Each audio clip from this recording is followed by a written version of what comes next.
stream right away. I mean, I wish your butt wasn't blurry. Unfortunately. Yeah. Let's see. How come? How come?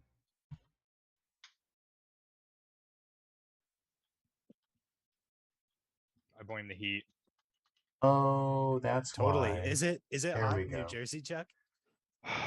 Lord, it's so hot. And our Really? AC is still broken, so Yeah, dude.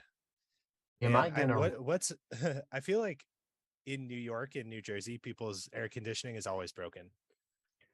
It's like part of the living in the city or something. I think it's also just like a lot of houses, unless they're brand new in Jersey or New York, are decently old. Because like when I Oh, bought my yeah, house, that the makes sense. furnace and the AC were both at least 30 years old. So like Dude, I was that's on borrowed right. time. Man, okay, Chuck. So you bought a house, got married, Yeah. having a baby. You Big did a year few for things, Chuck man. White. Did a few things. That's a lot of change. Just A a few few. things. I Okay. kind of did a similar thing, so I know how that feels. Not the married part, but building a house, Men got a kid. who are gentle. Yes. Yes. We are live. Oh, hey. Hello. Welcome, everyone. Hopefully, you didn't say anything too bad when I put us live. Surprise live. That's awesome. Surprise! Well, Welcome, everybody, to our I'm pretty 11th sure. playtest. Yeah. We have Chuck White Jr. here with Robot Boxing League, aka Robot Game. That was my AKA because I couldn't remember the full name. Robot Boxing League, but I did this time. I am your co-host, Evan Halbert, game designer and frequent playtester of other games, and I like to tell people what to do. And who else do we have here? Howdy, I'm Jack. I'm co-host, Jack Dunbar from New Kingdom Gaming. Yeah, I just try to, keep Evan on the rails and Yeah. line us up with good playtesters. No, and my other job is I talk to Sam Barmettler in the chat. So Yes. gotta write hi Sam here really quick. Yes. Hey Jack, if anybody else wants to, if you have a line on anybody else who wants to jump in last minute, bring them in, man. Oh sure. Chuck, do you need multiple players for this Where's playtest? 3 Because usually RBL is 2-player, isn't it? Yeah, so it only plays 2 players Oh. right now. I don't have a way of making it more yet. It is something that I'm considering for the future, but for the core game right now, I'm keeping it as a solo and a 1v1 game. Oh, well then actually me and Jack is perfect. Yeah. Because Yeah, if we brought Sam on, he would probably double my score and that would be inappropriate. Yeah, Sam. Yeah, we can't have Sam. He's like too smart, you know? Yeah. Where you're like, It's did you guaranteed figure this is the first time you've seen this game, you've already figured out how all the systems work perfectly together? You I'm Yeah, guessing I he's really can't. good at Euro. Probably. Oh man, he's good at Euro games. Yeah, I can't afford to lose because I'm currently 0-1 on the RBL Are you? leaderboard. So really hoping that I can knock Evan off here tonight. Okay, and then Chuck, why don't you introduce yourself real fast, and then we'll get into the game. Yeah, so I'm Chuck White. I'm from New Jersey, and I wanted to get into board game designing because I wanted to have a kind of like a bucket list item, but I also wanted something that for my future children, I can show them, hey, if you put the work into it and you keep doing what you really want to, you have something that you can physically show. Huh. So I've been digging into this whenever I have some free time, and it's been a blast so far, and I really enjoy it. Awesome. Wow. Yeah. Tell us about Makes the me feel like a bad inspiration dad to for. hear you say. Like I don't plan anything ahead. Whoops. Tell us a little bit about the inspiration for RBL and why this game. Like what how did this kind of jump out? Like why did this start you off? So when I first started thinking about like what type of game I wanted to make, I usually go for a theme first because I always like to think about like lore, world building, character building, and things like that. And I always typically go towards space and robots are two of my biggest themes I go for. And when I was thinking about robots, I was thinking, for whatever reason, I thought about Real Steel. Fantastic movie, awesome fights, just kind of like it's Godzilla basically. You watch it for the fights, you don't watch it for plot or anything else. Don't worry about that. It's not important here. um, and I was thinking about that, and I was like, I can't think of any like big boxing board games. I tried looking up a few, and there's a few old ones, but they're very basic in a sense. It's very much just play some cards, see what their effect does, and there's no like component pieces that you're actually moving around. So I kind of took that idea and I like deck building. So I kind of started merging those ideas, messing around with it until I came up with this kind of strategic movement in a boxing ring with robots. And from there, it's just kind of been evolving and using those inspirations from Real Steel, Megalo Boxing, Mortal Kombat, Soul Calibur, some other fighting games like those. Yeah, awesome. Well, and I think, correct me if I'm wrong about this, Chuck, but didn't you recently play in like a boxing themed game tournament or something? Yes, I did. So while I was creating this game, I came across another first time board game designer over in the UK, and he's making a straight boxing game.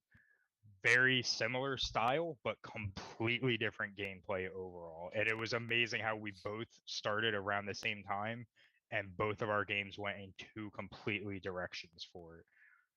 That game is called Square Ring. That is also on TTS if anyone wants to check it out. I can always grab the designer if you guys ever want to talk to him about it as well.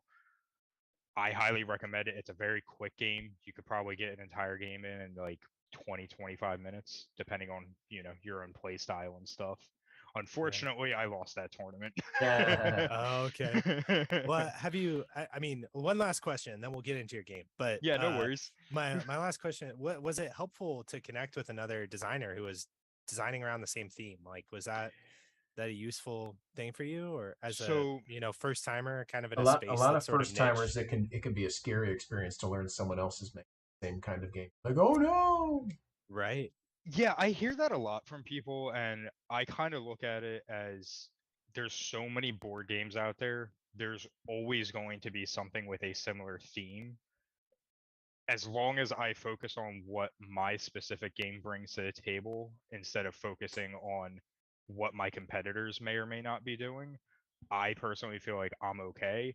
And I felt like it was really, really good, honestly, to talk to him for two reasons. Not only was he making a similar board game as I was, and he gave me a different perspective, but he is also an actual boxer. Nice. So Nice. I Yeah. was able to get actual information from a boxer and kind of get that information of like, this is the type of fighting that you'll see. Boxers typically do this. If you get pushed against the ropes or someone gets behind you, these are generally bad things that will happen if you allow that to happen. So Right. it gave me a new perspective and a way to kind of reorganize some of my own ideas in a way that kind of fit with the boxing team, but still kept the idea of there's still giant mechs fighting each other. Yeah. Yeah. Yeah. That's cool. That's really cool. Yeah, yeah. Typically, if two people, if you give two people the same components and the same theme, hmm they are gonna come out with totally divergent games anyway. Yeah. Like it's gonna be a different game almost without exception. Occasionally there is some crossover, and then it's nice to see what else is out there and be like, "Oop, I better veer to the left a touch more than I was going Yeah. to." But generally speaking, yeah. There's not really. If anything, you'll just learn. Oh, okay, that's what they're doing. That helps me inform what I want to do. hmm I definitely don't want to do that. I want to do this other thing. Cool, man. Well, why don't you go ahead and teach us the game? Sweet. All right. So Robot Boxing League, like I said before, is a strategic movement deck builder. So I guess the first thing I'm going to do is I'm actually going to go over some of these cards up here. So what these are all basic cards that every single robot will have in their starting deck. And you'll notice at the top left of each of these cards, there is a little icon. Each of these icons denote what type of card they are. So the cyan moving person is movement cards. The blue shield are block cards, and then the red fist is attack cards. There are two other type of icons that you could see. A purple star denotes a unique card, and then over here you'll notice that all of these have this kind of rainbow multicolored wrench, and what these signify is these are all signature cards. Each one of these is unique to a specific robot, and you will only see them in those decks.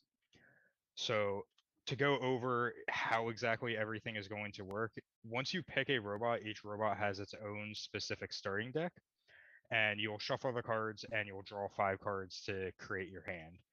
And on each card will have different icons for different things. So this shield, whatever the icon above that is how much damage you're going to reduce from incoming damage. This is for drawing cards, and then obviously the red boxing glove is how much damage that you're inflicting. The shoe is movement, and I'm going to grab a couple of tokens so I can show you. So if you come on down to the ring. What are So the ice cream sandwiches? So those are just placeholder icons. I'm eventually going to put in artwork for those. I just don't have any at this Oh, gotcha. time. You're making me. I love ice cream If sandwiches. you need a snack. I know. All right. I'm done interrupting. You're least good. A moment. You'll notice each of the robots has their own token for whichever player color that you're doing, and on their tokens there are little icons going all the way around it. And what this denotes is a couple of things. It denotes which way your robot's facing, as well as what bonuses or disadvantages they get. So each robot will always have their front-facing pieces facing each other. Now, if, let's say, red uses this bobbing and let's say blue uses this hook, so what will happen is there is a hierarchy to the priority. So it's always healing, then movement, then damage reduction, and then any remaining damage. So in this case, if you use this movement, there are a couple of rules with it. You have to stay within 1 square of your opponent. You can move in any direction. So you can move diagonally or orthogonally as long as you have a spot where you're 1 space away from your opponent. So where you are, you can move here or here. And when you move, you will always turn to face your opponent. So when you do this, you'll notice that red's front is now facing the +1 modifier on blue. So the next turn, if red were to play an attack, they will get a +1 damage bonus on whatever card they play, as long as it's dealing damage. Now, when this happens, the next cards that are played, let's say red plays a jab and blue plays an uppercut, you will still resolve them in this position, and then at the end of that turn, if no one moved, each player will turn to face each other. So you're not always going to be stuck in that position as long as someone isn't moving around a whole lot.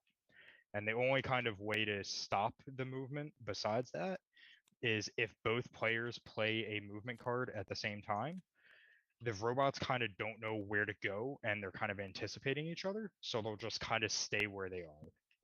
Does that make sense to you guys? What'd you say? I never figure out games until I actually. That's fine. So you'll notice that there are more stuff on the sides and behind them. So if you manage to get over here, you will get a +1, and if blue tries to attack in this position, they will get a -1. And it just kind of gets worse and worse as you get behind your opponent. So over here, it's +2, -2, and then over here, it's +3, -3.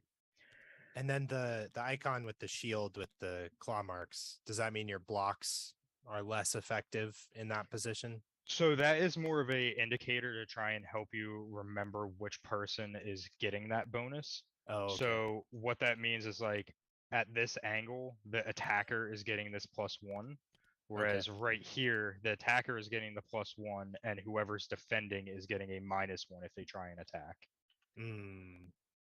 Okay.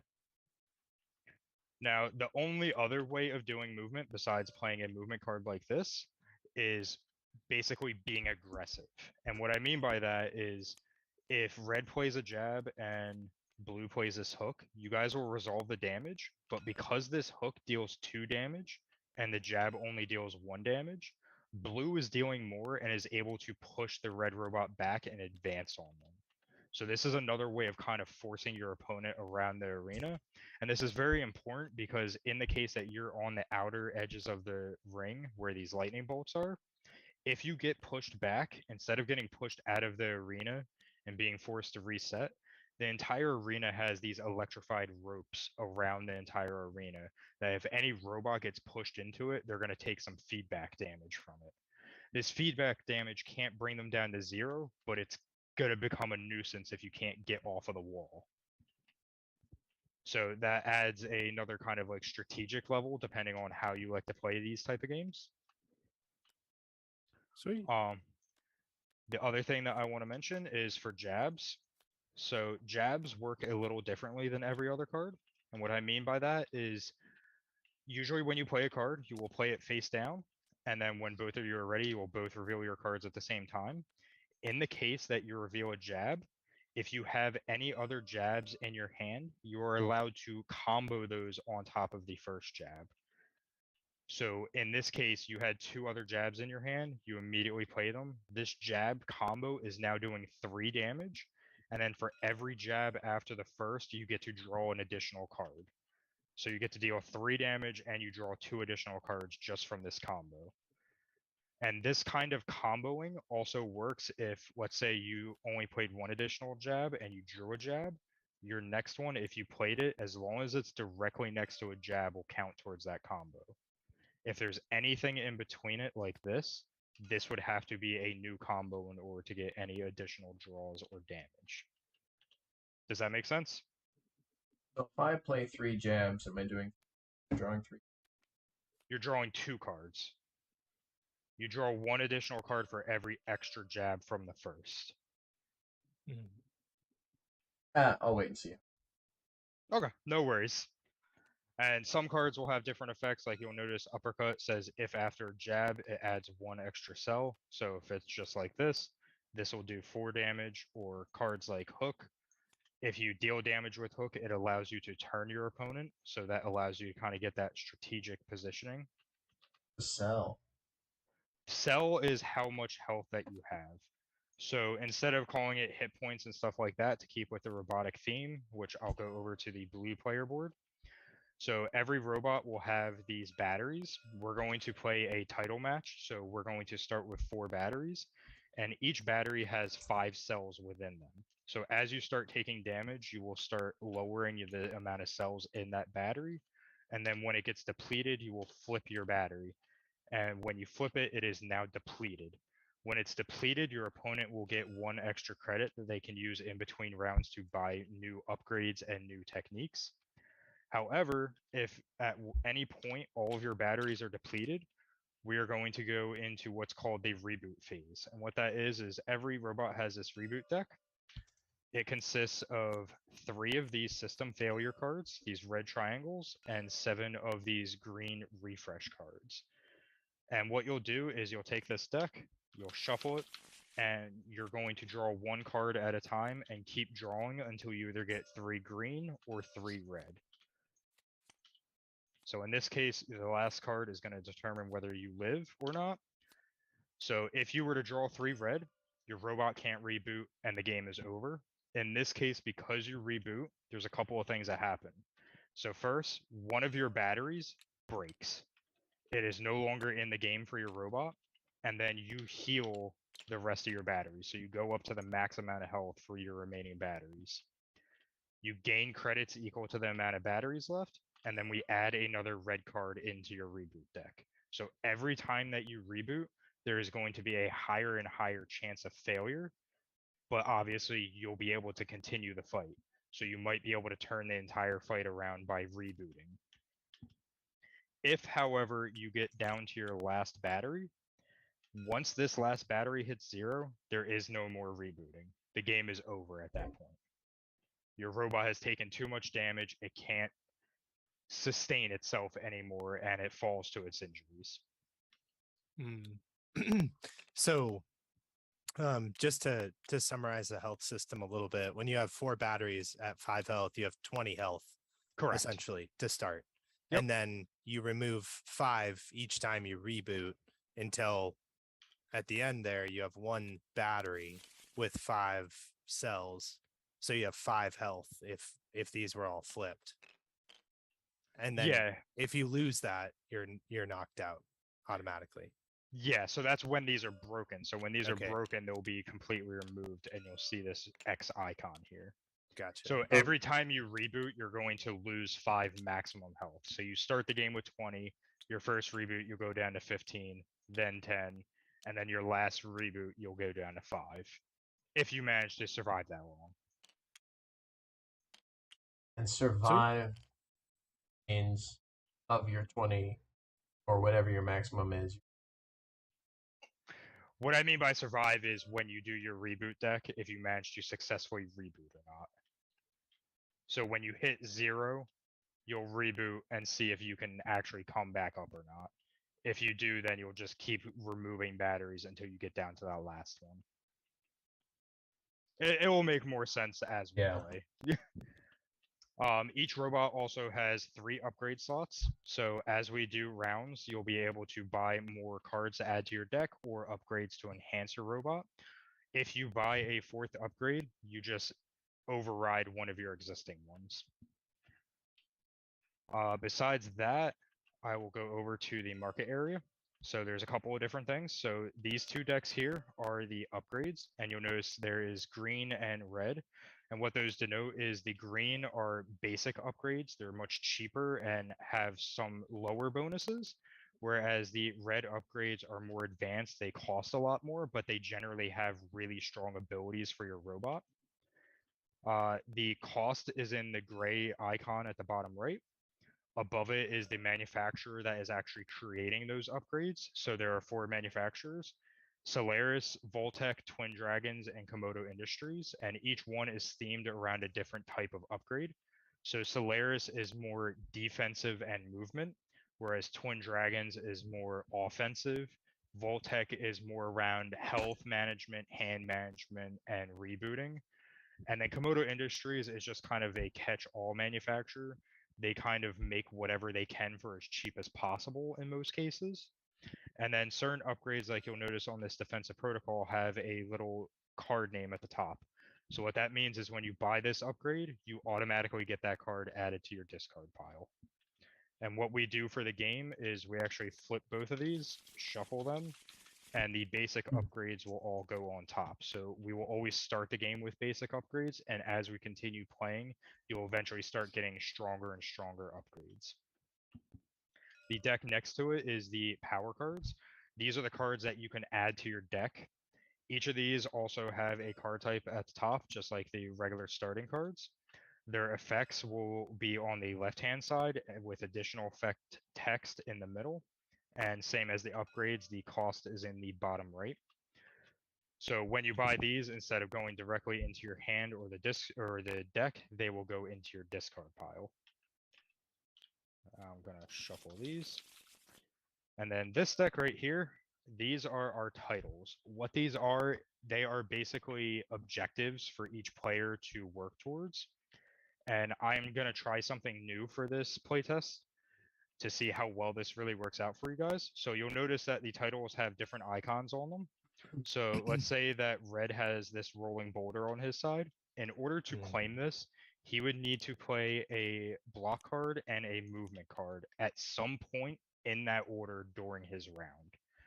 If he does that, this now becomes active, and at any point during the round, he can activate it to add an additional +1 block to any card he plays, as well as getting the money reward that is at the top right.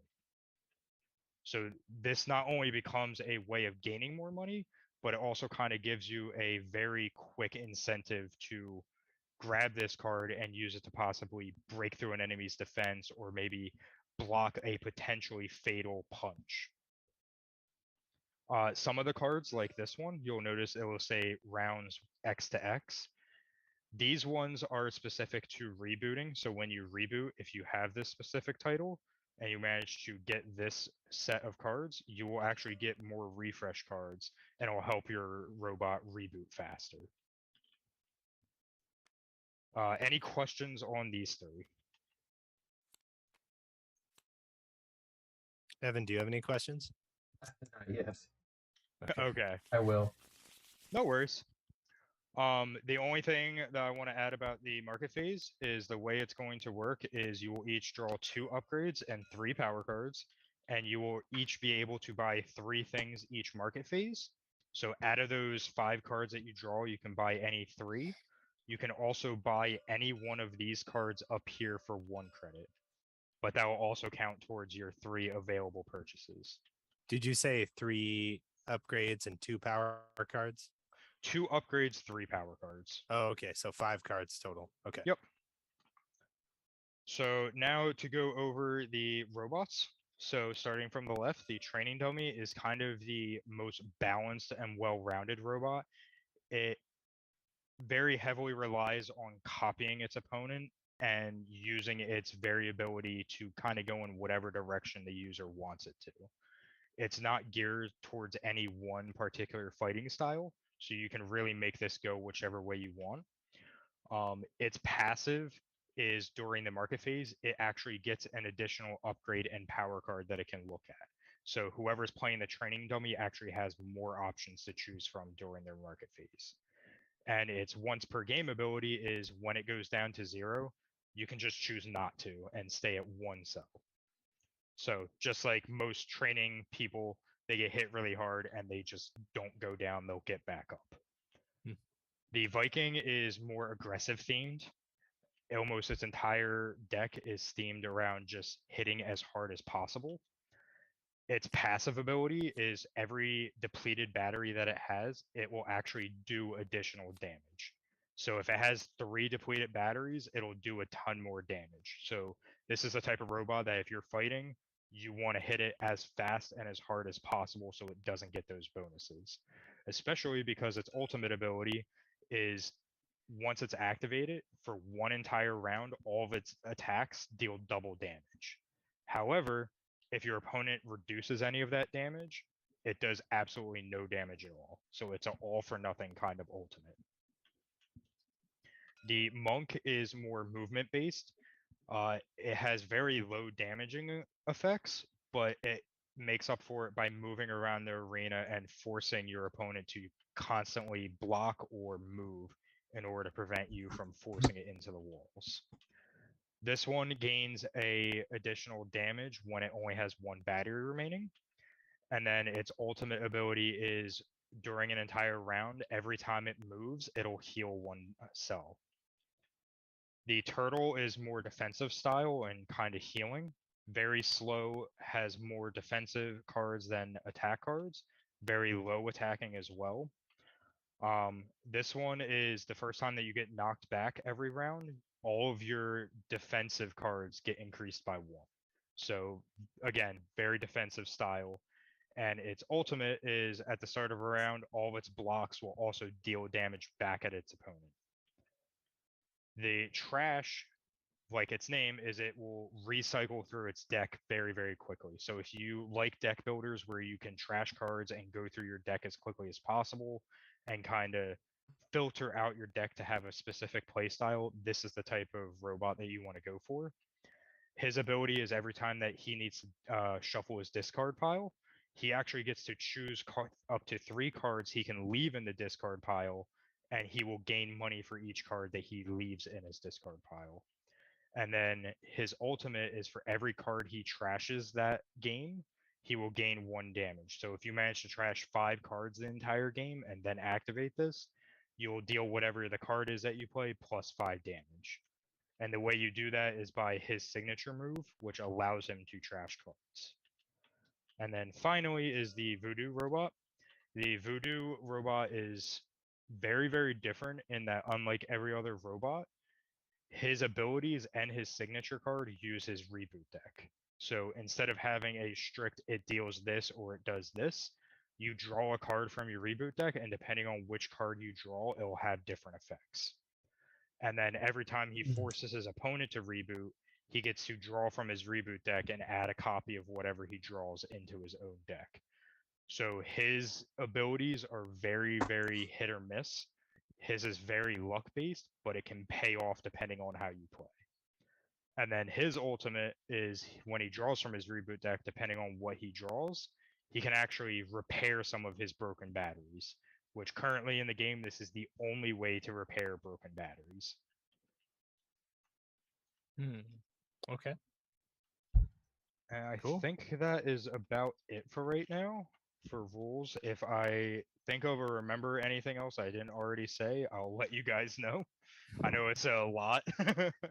Huh? But if you guys have any questions on any robots that you want to play, just let me know. Otherwise, I'll let you guys go ahead and look at them. Each card has the ultimate on the side with their artwork, and then the other side shows you what type of cards are in their deck. I am the bot. Okay, Training bot. so Let's I'll grab see. that for you. Should So I what be I'll do- trash?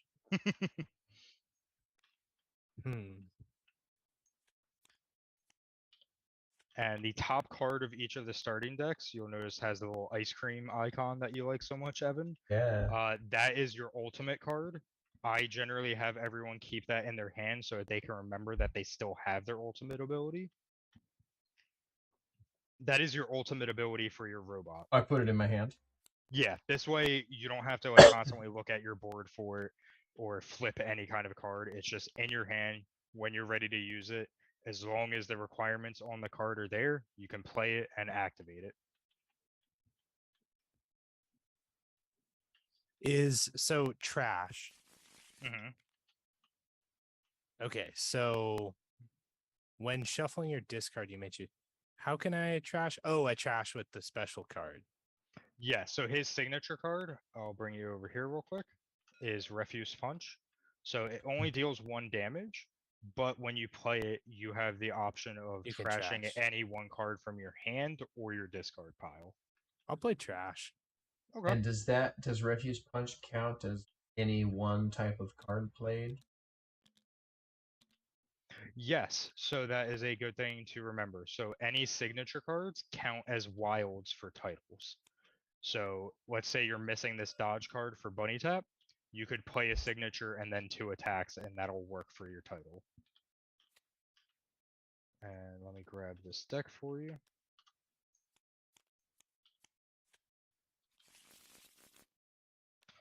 This is the ultimate card, so you actually don't need that. You only need this one. Yep. Oh, okay. You're good. So before we begin, the only thing I'm going to have you guys do is each of you draw 3 titles, and then you're going to keep 2. And whichever 2 you keep, you can just put next to your player boards between the arena. To draw 2, keep 1. Draw 3, keep 2. And if you draw anything that has refresh on it, just draw a new card because it's not going to be available yet. What's refresh? The green spinning icon. Oh. It will say like rounds 3 through 10 or 4 through 10 at the bottom left. If you draw refresh, redraw, is that what you said? Yeah, just throw it up here next to the titles, draw a new card until you get one that's not like that, and then I'll shuffle these back in. Okay. Oh. So Evan, if you want to draw a new title to replace that one, Yeah. or should I put these face up or face down? Face up. So it's going to be open information for both players. Okay. And okay, so will there be more titles available as the game progresses or no? Yes. So you can do 2 things. So at the end of every market phase, if you don't have 2 titles, you will draw until you have 2 titles. Or you can also spend a credit and buy another title at random. Can I claim Evan's titles or just mine? Just yours. Okay. I put mine out. Yep. Just place them right there. So what this is going to do is these are your open titles for each of you. This is open information for you. So this way you can both see if someone is trying to go for something, and this might help you change whatever strategy you're going for. Because right now you can see that Jack, if he manages to complete his titles, he could get a extra block or he can do an extra damage. Whereas Evan, you have 2 blocks, so you could potentially block a lot of damage if you really wanted to. So at this point, just go ahead and shuffle your decks and draw 5 cards. Okay. I'm gonna start the timer up here. Okay, and we start Mhm. with two money. Is that Yep. right? You always Okay. start with 2 money, and then you'll gain more as you start beating up your opponent or completing your titles. And the bonus on the titles, like the block and the attack, is only for that active round. Once the round is over, any that you completed will go into the title slot above your player boards. Okay. You good, Evan? Huh? You good? I don't know. What am I supposed to do? Shuffle your deck Did it? by pressing R, and Got then it. draw 5 cards. Drop 5. So now the way that the game is going to work is there is no downtime in the game. You will each pick 1 card from your hand and place it face down next to the arena. And then when you are both ready, you will both count down and then flip and reveal your cards at the same time. And then going by priority, we will resolve all of the cards. And then you will just keep doing that until both players run out of cards to play from their hands. If at any point a player has more cards than their opponent, whoever doesn't have cards left in their hand may sacrifice one of their cells in order to draw another card from their deck. So they kind of pull energy from their core of their robot to do more stuff, basically. All right. So, and we just play 1 card at a time. Yep. Per round. Okay. All right. Ready, Evan? Oh, yes. There we go. Boop. I'm blocking. Okay. Oh, we're both blocking. Yep. But we both draw a card. So. So you can draw a card or you can choose not to. That is completely optional to you. So if you want to draw one, go ahead and draw it now. Is it? Why would I not draw a card? So some people choose not to draw a card because they know what's left in their deck and they don't want to pull it right now. They might want to wait for the next round. Or depending on how they're playing, they might not want to draw in order to do a specific play style or combo that they want to do. Okay. So now these cards can just kind of get moved down. We're not going to put them in the discard yet so that you can keep track of your titles. And then Okay. just continue playing cards. Okay. Not to tell what's in my hand, but can I when I play a jab, do I immediately play an uppercut, or that's like my next card if I play? That would be your next card. I see.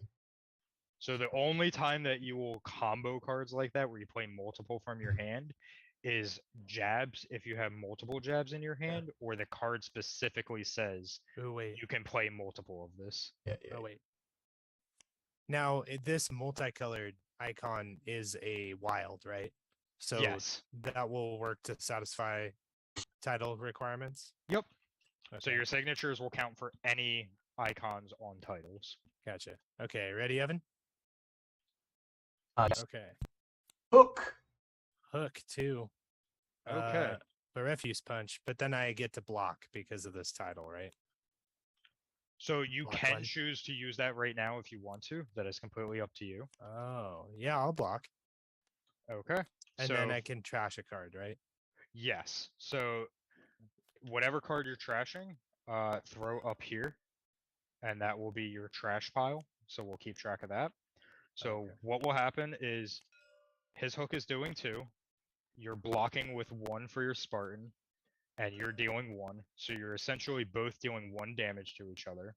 And the way that you do that is the dials are states. You just hit whatever number is on it, and it will change it. Because it was equal damage, neither one of you are moving. However, Evan's hook, because he managed to deal damage, he actually gets to turn your character. Like All right.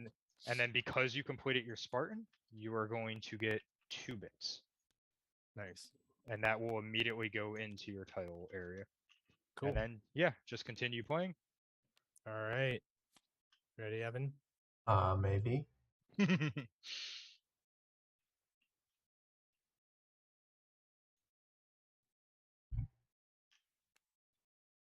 All right, flip them. Yep. Ow. Okay. Copy the card your opponent played. So 2 bobbing. So who goes first, me or Evan? So what happens is because he's copying your card and there are 2 movement, no one moves. Oh. Because the robots don't know where their opponent's going to actually move, so they kind of just stand there watching each other. So okay. because of that, what's actually going to happen is because no movement happened, you do manage to turn and face him now. What? Interesting. Okay, so I did this thing and this thing. So you can now use these whenever you want the rest of the round. Ooh. So if you want that bonus block that's on each of them, Mm-hmm. you just have to declare that you're using it when you play a card. I see. Otherwise, you'll get the money reward at the end of the round if you don't use them. Yeah. So it's a use it or lose it for the round, basically. Okay. All right, Okay. whenever you guys are ready. Ready? Ready? Jab, jab. Refuse punch. Oh, Refuse Nice. punch. I block one. Okay, Oh. so he is not taking any damage. Jack, you're going to take 1 damage. and push back. Whoa. Yep. Mm. Not the entire bag.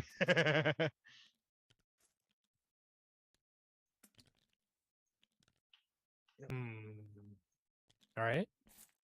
And then And I get to draw a card, right? Oh no, No, you every only jab after draw- the first. Yep. Okay. Did you trash any cards, Jack? No, I didn't. Can I trash cards I played? Or You cannot.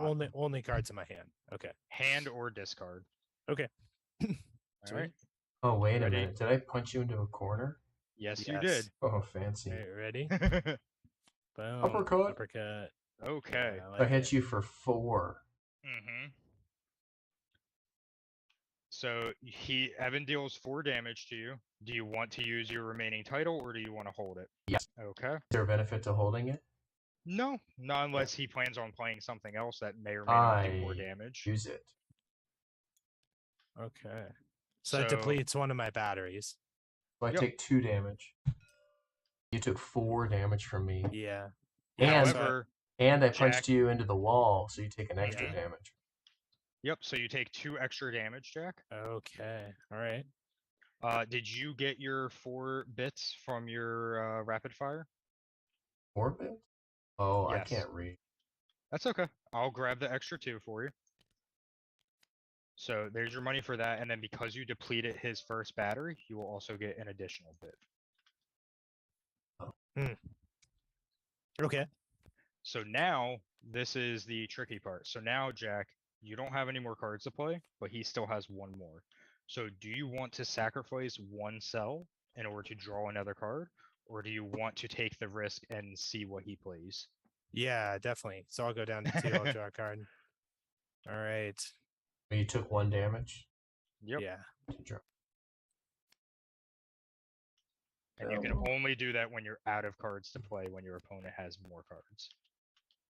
Ready, Evan? Hold on. Here we go. Hold on. Oh. Whoop, whoop. Well, it's okay. It's his last card. Yeah.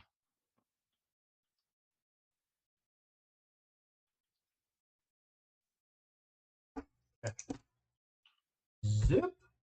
I block Block. 2 and then draw 1. Now, if I deal 1, there's no benefit to using Relentless, but I have fulfilled it. So I'll take the 4 bits. Yeah. So you can Okay. take one of these.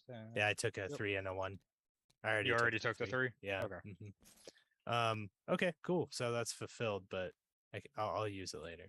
Yeah, so he did draw a card, so he does have another card. So do you want to sacrifice another health in order to draw a card? Oh, Or do you want man. to just take it? No, definitely gotta do it. Ooh, All right, Evan. this is interesting. Okay. Jab you. Boom, and I'll add Relentless to that, so I'll do 4 Whoa. damage. Oof. Whoa, I do 1 damage. So Jack, you're taking 1. Evan, you're Yeah. actually going to take an entire battery's worth. Because Whoa. it's 3 from uppercut, 4 because it's after a jab, and then plus 1 from his relentless makes it 5. Doop. So Jack, you will gain a bit for knocking down one of his batteries, and this will go in your titles. Oh, I'm Sweet. on 90. Yep, But- and you do. But Evan did do 1 damage to me, right? I did. Yep. So I knocks down another one of my batteries.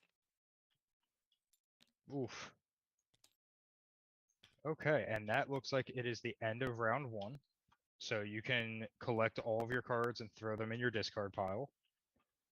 That Okay. was pretty good. 1 battery down for Evan, and Jack is down 2 batteries. Training Dummy is hitting hard. Yeah. All right, so now what you guys will each do is draw 2 upgrades and 3 power cards. Draw. Upgrades. And 3 powers. Yep, and you can buy up to 3 things during the market phase. That includes any of the upgrades or power cards that you drew, as well as if you wanted to buy a title card or any of the basic cards if you wanted extra ones. If you have questions for anything, just kind of wave your hand over whichever card you have a question about, and I will answer any questions.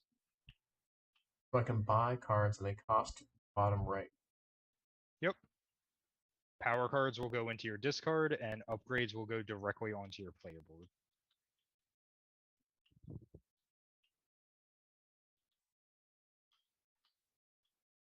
I am gonna buy 2 upgrades. So I'm gonna buy piston arms and electromagnetic casing, Okay. and that will cost me 5. So I'll just drop these for you, Chuck. Yep, you And can then just I leave have them right there. 4. Okay. I'm gonna cash these in for a 3 just to clean up my bits a little bit. Yep. Okay, cool. So electromagnetic casing, I get to remove failure, a system failure from my reboot deck, right? Correct. So you can do Okay, that let's now see. and then just put it in the deck up here. And then just make sure Okay. you shuffle that reboot deck. Okay. And then Cool. it looks like Evan is going for electrostatic core. So every time his battery is depleted, he deals an additional cell of damage. Okay. And then what do I do with these cards? Discard them? So anything that you're not buying, yep, you can just put into a pile next to each deck, and that will be the discard pile for them. Okay. Cool. Yep, take your time, Evan. Jack, just to be short, you do have 1 buy left. Are you stopping your market phase and Oh. saving your coins? Oh, we get Oh, I 3 can buy buys. 3. Yes, you can Okay. buy up to 3 cards. Okay. Okay. Hold on. You Let can me buy, see. like I said, it's a combination of upgrades, power cards, any of the starting cards, or titles. You only get 3 purchases though. And with the ones we purchased go into our discard? So any of the power cards you buy will go in the discard. What's a power Upgrade- card? These ones. Okay. Well, I'm You gonna buy Overdrive Punch. Okay. Overdrive So that- punch. So for you, Buy this Evan, thing. Overdrive Punch deals 4 damage, but he must trash a card from his hand or discard in order to play it. Good. Sounds really good. Do I throw it in my deck and shuffle it? No, so you put it at the top of your discard pile. Oh, okay. Right. And then it looks like Evan bought a upgrade, and it looks like he bought 2 power cards, I believe. I did. Very nice. Oh, I Oh yeah, could we have. forgot to use your I could passive. have revealed the top card from the power and upgrade deck. Fine, I That did. is my fault. Do you want to No, draw I an don't extra care. card? Yep. Okay. All right, so any remaining cards will just go into their discard piles up here. So if you bought 3 already, right, Evan? I did. Okay, so these can just go up here.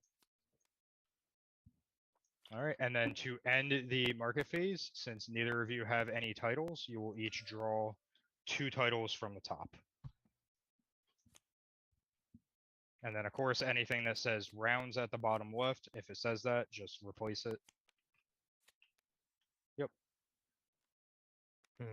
I got it. Okay, interesting. So, let's see. Okay, and then I draw new cards. Yep, and then you draw from your deck to get your hand. If you need to reshuffle your discard pile, you do that. So to clarify my thing, Refuse Scout, when shuffling your discard, you may choose to leave up to 3 cards in discard, gain 1 bit for each. Do I get to choose which cards I'm leaving? Yep. Oh, okay. Interesting. All right. Let's take a look here. I will take So Evan, now that you picked your titles, go ahead and start drawing from your deck. And then if you need additional cards to have your 5-card hand, you just need to shuffle your discard pile. Pick my titles. I just drew 2 and put them on the table, right? Yep. Okay. Yep, that's it. Okay. I will leave that, and I will leave that, and I will leave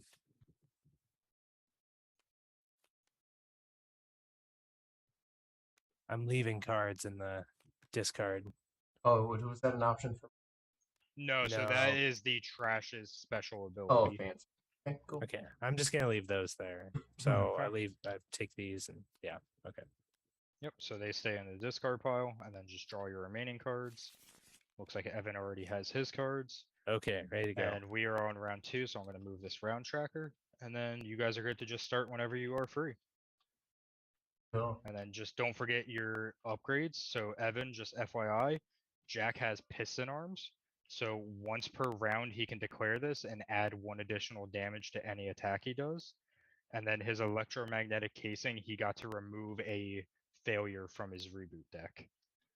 So he's going to be a little bit harder to force into rebooting. And then Jack, his is electrostatic core. Every time his batteries get depleted during a round, all of his attacks will deal 1 additional damage. Oh, okay, interesting. Like that. All right. In that same reveal. In that same round. So In if that let's say, round. yeah. So right Okay. now, if you were to lose 2 cells right now and deplete this battery, the rest of this round, all of your cards would deal an additional 1. And then if he depletes another 1, it would be a +2 additional bonus. Okay. Ready, Evan? Yes. 2. Oh, jab. Getting Overdrive jabby. punch. Jabby. Oh, wow. Okay. Okay, so It's a for your big overdrive damage. punch, are you sacrificing a card to actually play it?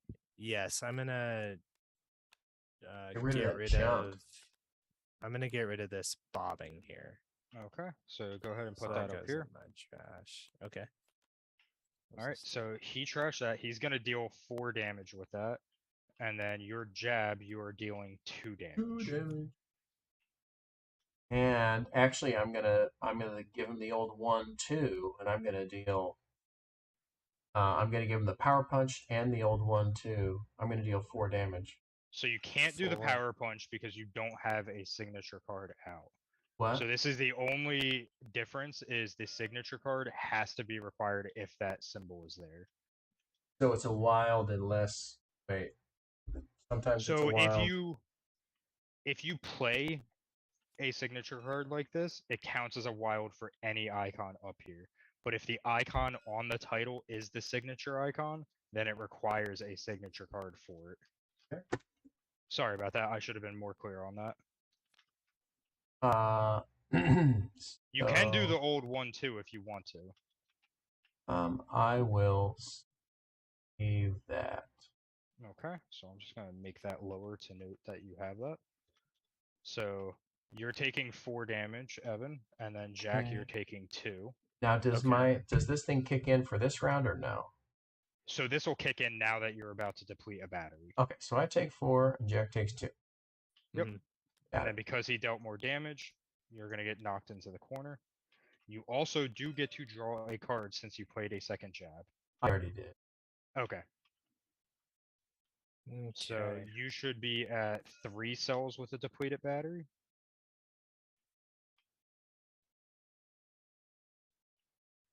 So I took 4. I'm gonna go from 2 down to 3.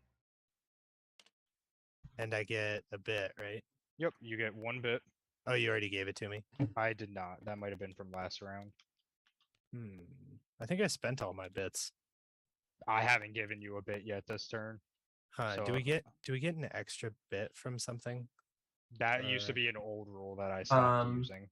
Oh. Actually, I'm gonna instead of going down to 3. Yeah, I think Instead of going down to 3, I'm gonna go down to 1 instead. How? With my fancy. So that you So this is referring to all of your batteries being 0. So the way that you read the batteries is basically where you're at right now with 3 batteries. You essentially have 11 cells. So when this says 0, it literally means all of the batteries are depleted. Okay. Okay, so you're still at. Hold on. Back to. Yep. And then you took your 2, Jack? Yeah. Okay. Took my 2 what? Your Jack. 2 damage. 2 from damage? his- Yeah. Yeah. I did. I did So- take my 2 damage. Be aware now that he has a depleted cell, his electrostatic core is activating, and all future damage is going to do an additional. Yeah. Yeah. I'm looking Better out. look I'm out. looking out. I'm watching you. All right, man. Are you ready, or are you just gonna talk over there? I'm all talk. Okay.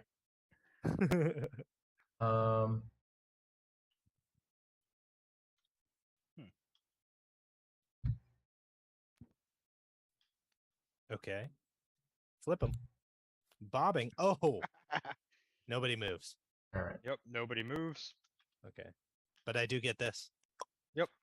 And that's 2 bits for me. So I'll take a 3 and I'll drop this 1 over there. Okay. I'll give him his 2 for his. And whenever you're ready, Jack. Yep. Mm-hmm. All right. Could Ready, I Evan? have just done 1 damage to him? You could have, but in all honesty, the bobbing reduces damage by 3, so right, it wouldn't have been worth it. Okay. I Ready? do whatever you do. Flip. Oh, guard. Interesting. All right. Draw a card. Wrong deck. There you go.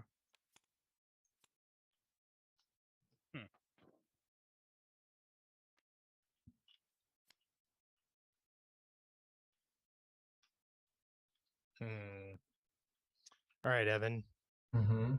I'm gonna do this.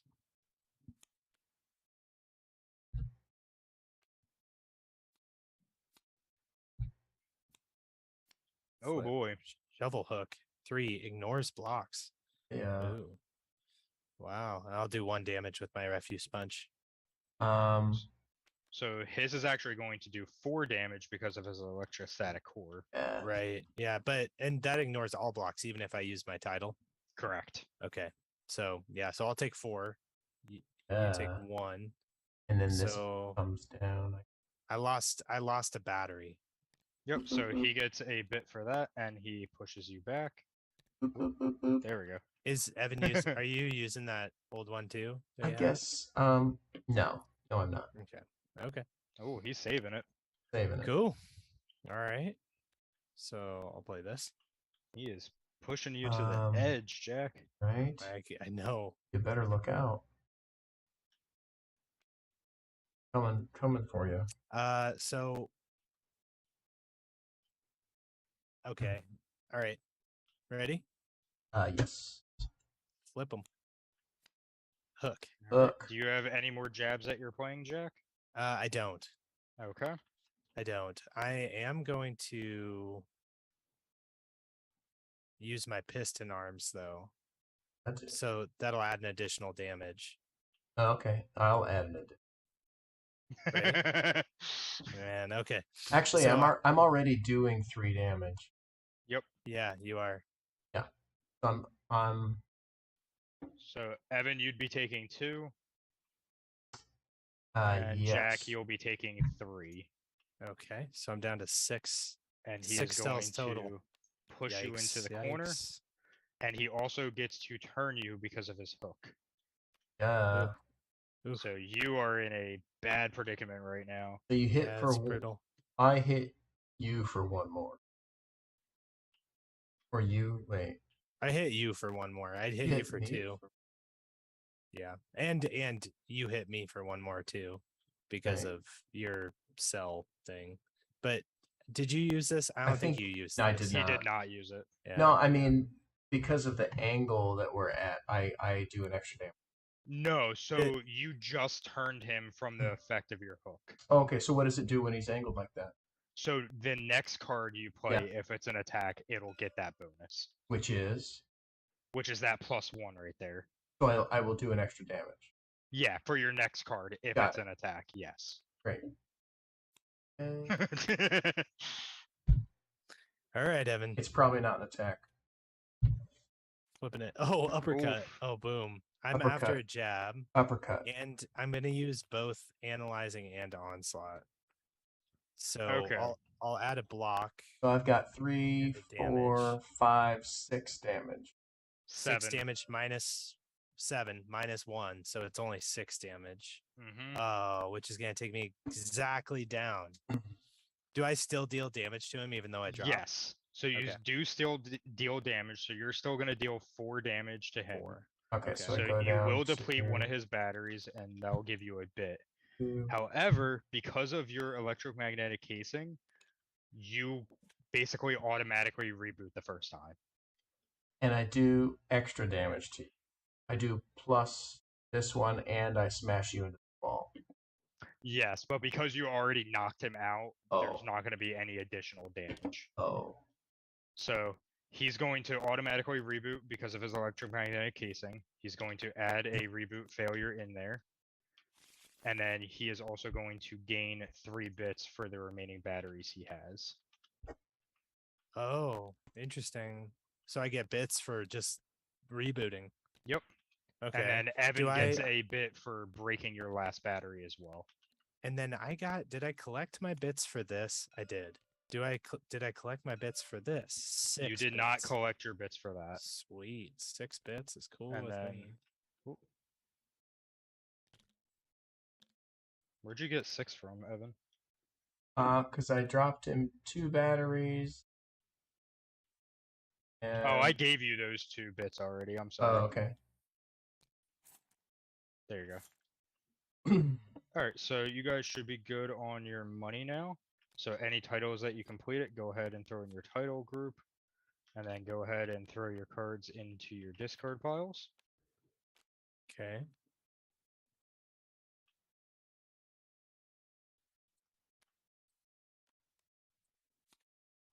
And you would turn to face him because there was no movement at the end of that. And then we are in the market phase. So go ahead and draw your 2 upgrades and 3 power cards. And then again, if you have any questions about anything, just let me know. So right now, Evan is teetering on the edge right now, close to his first reboot, while Jack got a free reboot and basically electroshocked himself back into the fight. Nice. Okay, let's see. I think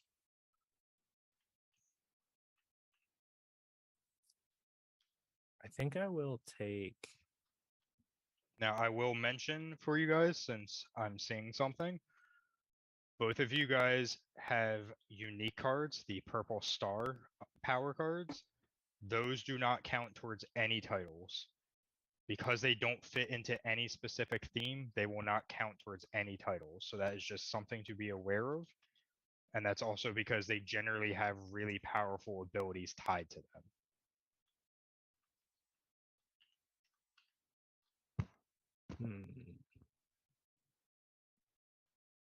So this card here, is it kind of just like a wasted turn, or?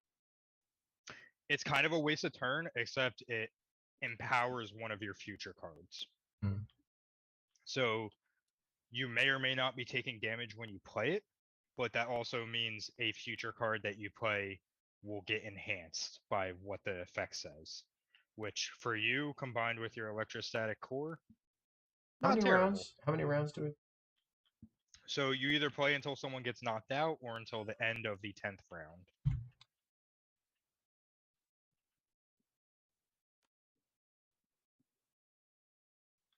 I'm gonna buy the rocket elbow upgrade. So it's gonna cost me 3. Nice. Then I'm gonna buy backpedal and feint, which will cost me 7. So okay. And I will discard taunt. And I will buy backpedal and feint. Oh, those go in my discard. So I'll throw those in my discard. And then enhanced gauntlets goes back over here. I will. Okay, so these. There you go, Chuck. Yep, I I'll let got you- those. And then these ones I will have to shuffle. So I'll draw this, and then Don't forget to draw your 2 titles. oh yeah, Evan, do you need to talk out loud? Think about anything? I don't think so. I'm just. Yeah, no worries. Just making sure you're good. I'm gonna leave some cards in my discard. Let's see, what do I want to leave?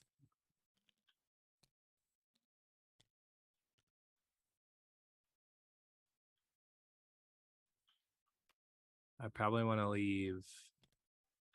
All right, so your defensive protocol means you get a free guard card into your discard as well. And that is from this right up here. Refuse punch, jab. Is that all and- of your buy options? That for your is all turn? my buy options.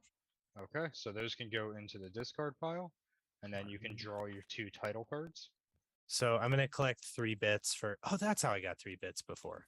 I'm gonna collect 3 bits for leaving some cards out of discard. So this one will get replaced. Yep.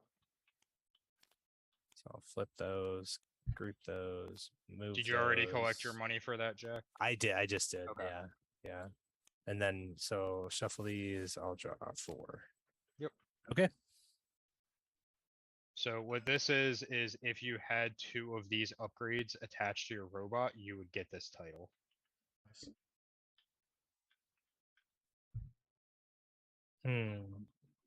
Okay. And then whenever you're ready, Evan, you can go ahead and draw from your deck, and you can start the next round. I'm only getting one. Potentially, Maybe. yes. Maybe. So FYI for you, Evan, Jack bought Rocket Elbow.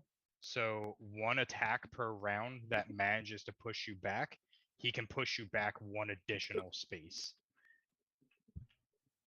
And then Jack, he bought Defensive Protocol. So if he draws his hand and he has no movement cards in his hand, he gets to draw an additional card. Which Ooh, okay. FYI, Evan, you can do right now. What's that? Your Defensive Protocol activates. If you start a round with no movement cards in your hand, you get great. to draw an additional card. Oh, now I need to flip this. Which is great for you because that just means you have an additional card that he's going to have to worry about. Sucker. Sucks. All right.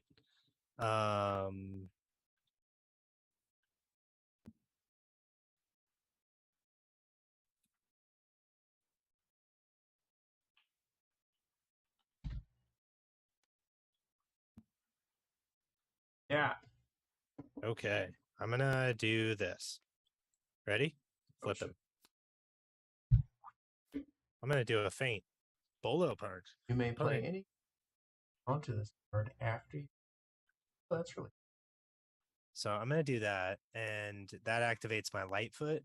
So What? I am gonna play. What? How come you got good title cards? So I'm gonna play. I'm gonna play backpedal right after that. So backpedal plus the 1 from here reduces the damage from this to 0. Correct? What? Because that's a 4 damage card, and this yeah. is a 3 Backpedal. block plus 1. Wait, backpedal is heal 2, move 1, block 3. Is Yep. that just like a different? Oh wait, some of these cards are formatted differently. Wait. Yeah, And so I this is feel one of too. the cards he bought during his market Okay. round. Same thing with Feint. So But- the first thing so- that happens is you I get to choose move. where you move. Okay. You're already at max health, so you can't heal That seems anything. like a really good. And if you use your Lightfoot, then yes, you'll be able to block all of his damage. Okay, I'll block him.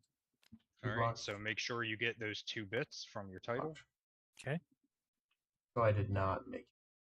No, you did not, unfortunately. And happen. Already did. Okay. And that's a thing. And that one. Okay. Got it. Okay, here we go. Oh.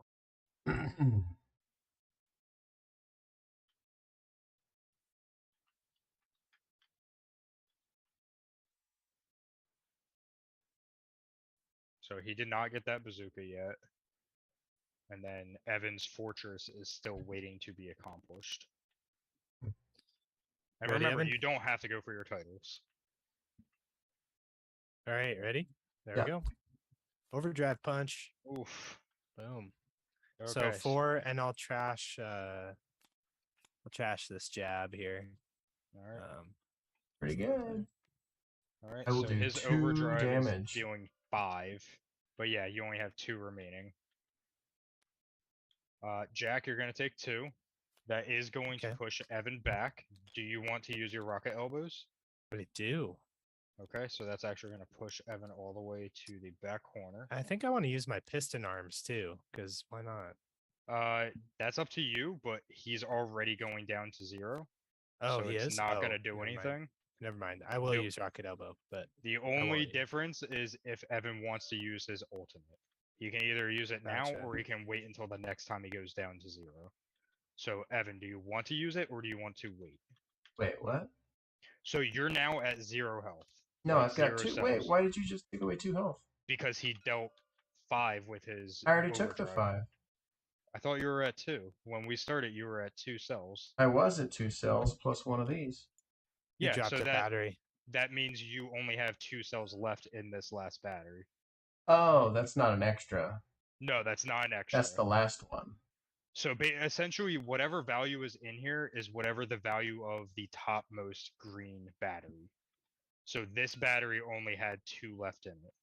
Okay, So when he dealt his 5, he's knocking you out. I see. So you can either reboot or you can use your ultimate and not reboot. It's up to you what you want to do. I mean, I might as well use my ultimate, right? I mean, If you I want can't- to, that's up to you. Can I use my piston arms It's to still deal not that gonna. extra?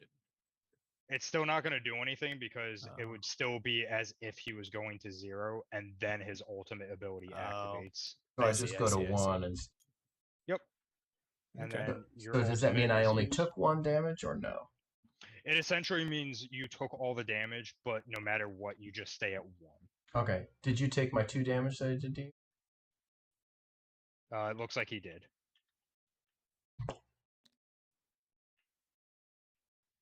Yep, and then your hook did turn him, which is nice. Okay. Let's see. I'm gonna do this.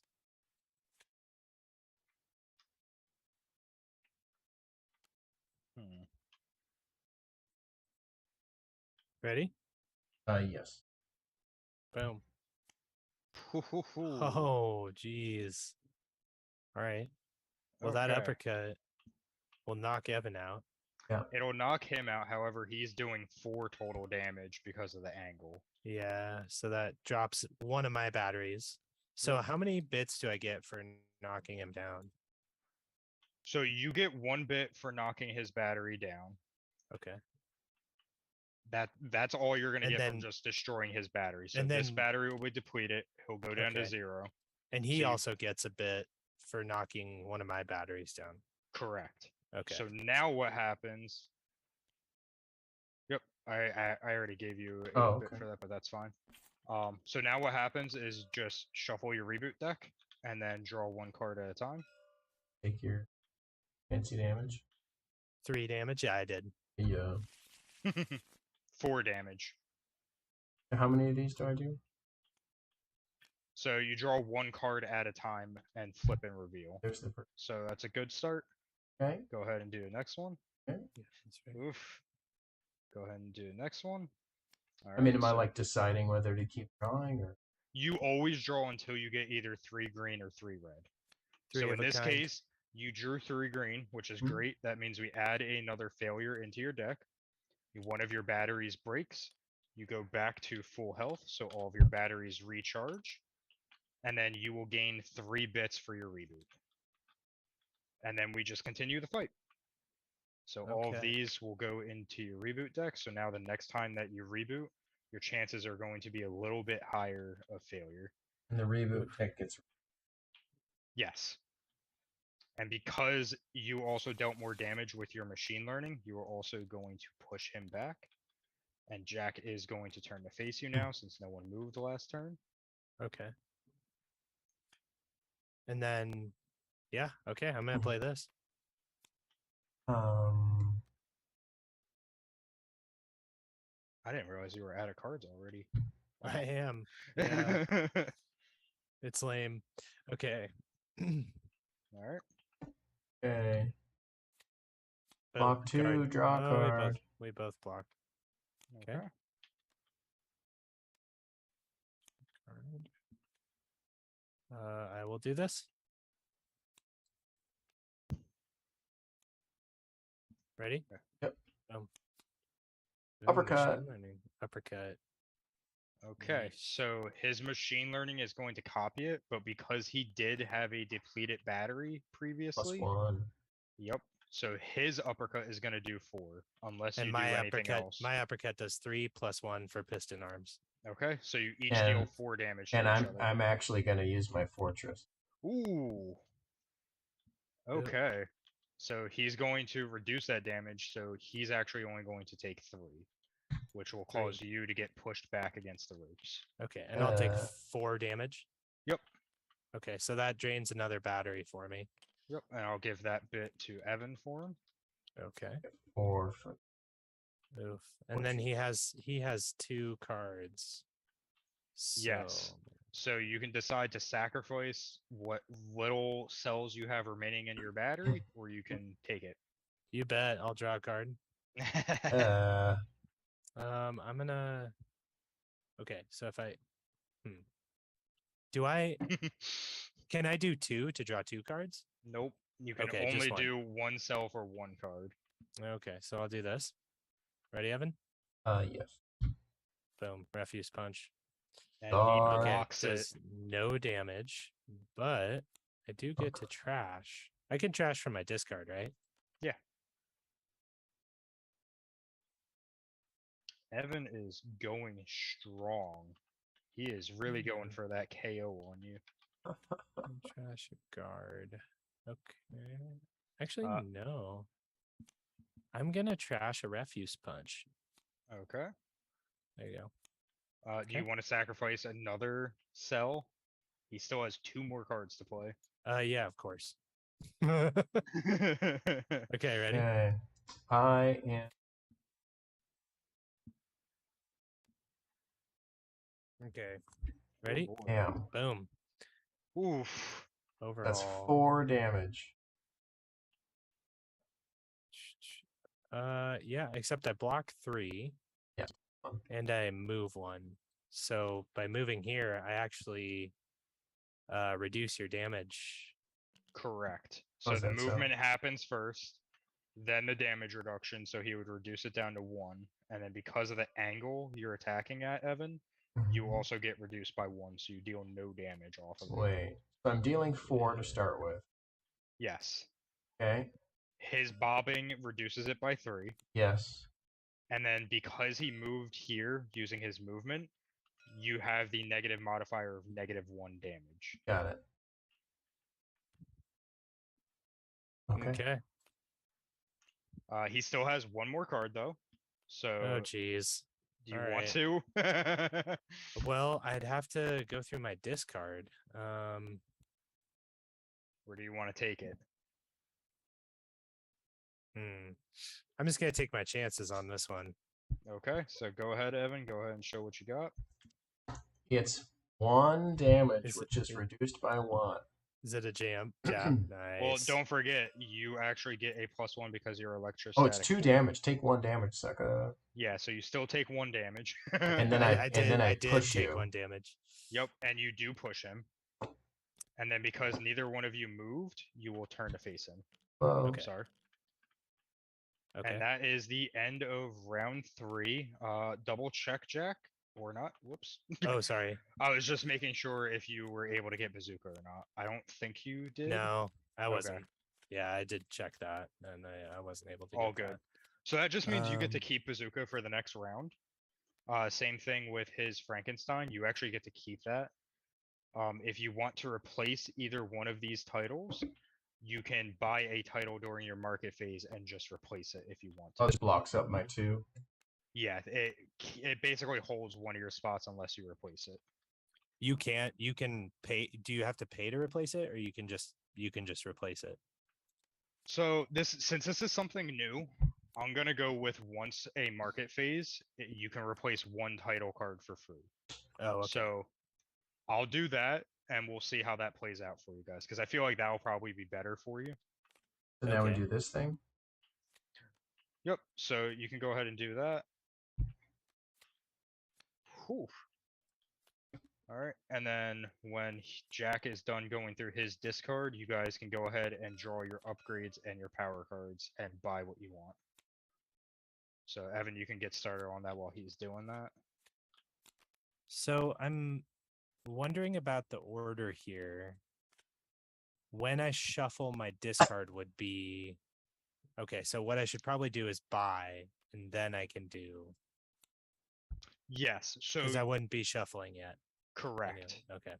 Because you could potentially add more cards into your discard pile. Right. That's right. Okay. Any drawing or reshuffling a discard is always going to start at the start of the next phase. Gotcha. Which I will move the round tracker once this market phase is over, and that will move us into round 4.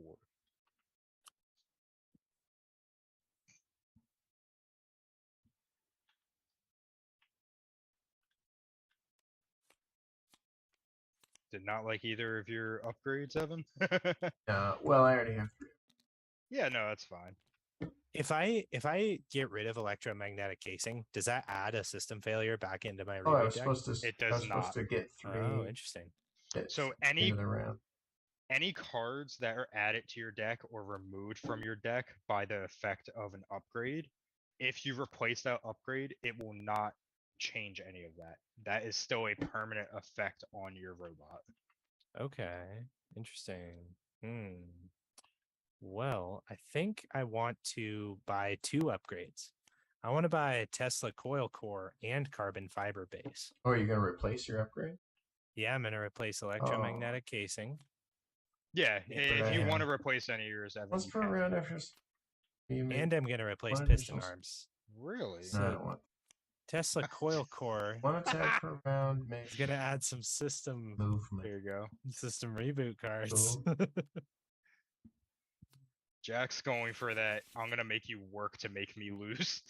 Battle of attrition, baby. Battle of attrition over here. I'm Muhammad Ali, the rope-a-dope. All right, I don't want any. Okay, carbon fiber. Once per round, declare this upgrade before revealing cards. Add movement to your next revealed card. Sweet. Very cool upgrade. I like that a lot. I'm gonna do oh man. All right, Jack is still on his market phase, just FYI, Evan. Yep. I'm gonna buy.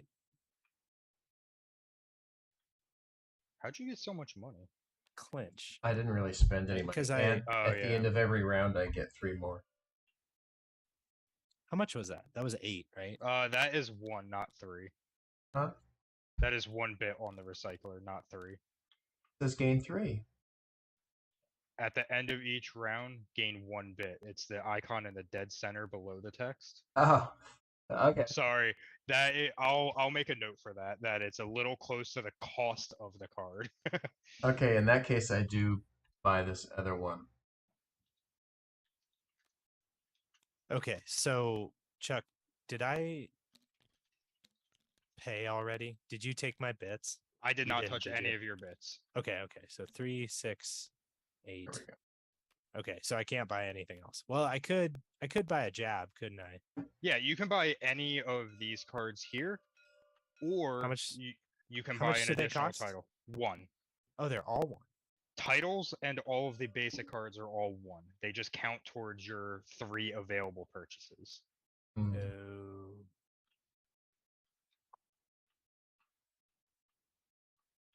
I'll buy a card. Buy a Okay. jab. Okay. I'm just Okay. gonna delete all of these. Jab, jab. Yeah, all of my bits can go. I don't Yep, have I any. gotcha. And then I'm gonna do my little recycling thing where I keep Okay. 3 out to get 3 bits. So Yep. And when you're done with that, don't forget to draw a new title card unless you're replacing your bazooka.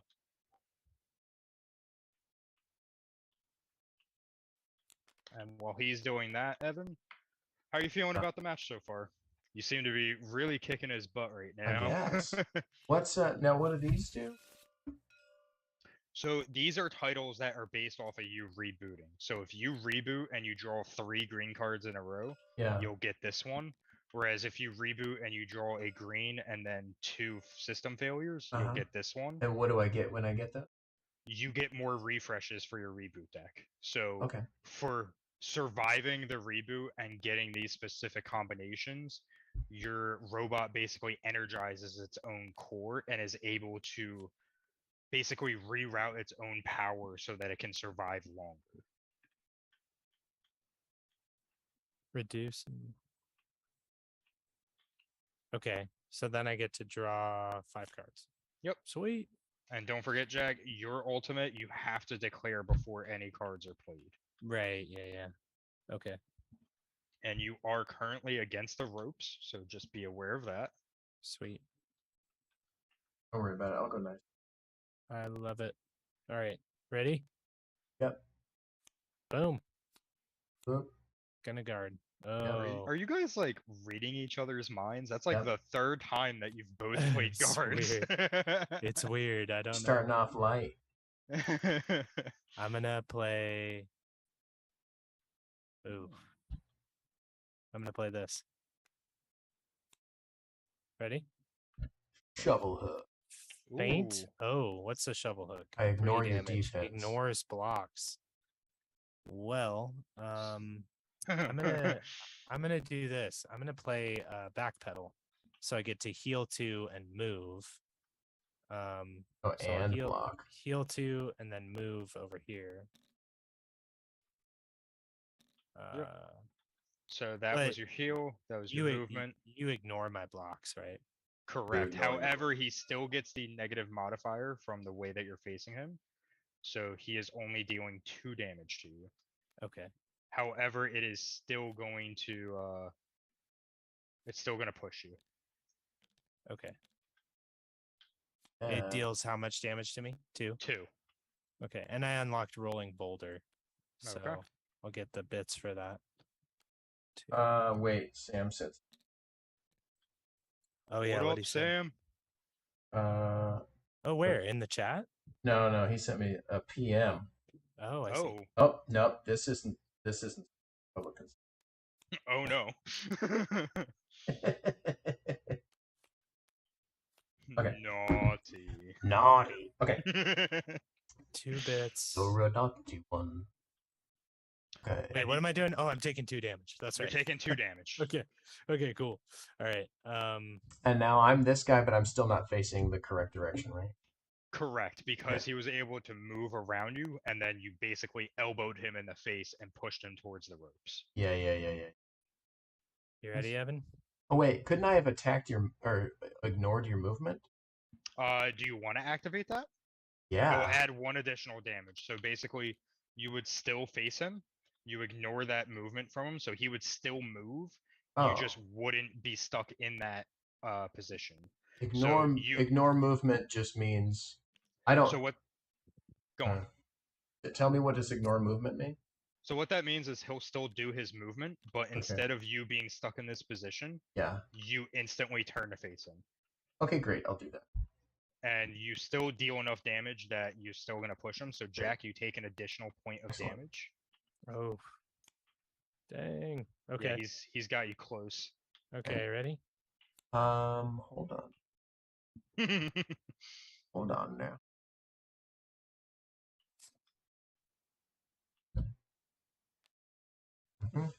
Okay. Okay, ready? Yep. Oh, I'm bobbing as well. So Oop, oop. neither of us move. You guys must have like some kind of neural Bobbing and link weaving between each here. other. Weird. Okay. I'm gonna add a move to this using my carbon fiber base. What? Ooh, Yeah. okay. Okay. So boom, overdrive punch, Jab, jab. and I'm gonna move over here.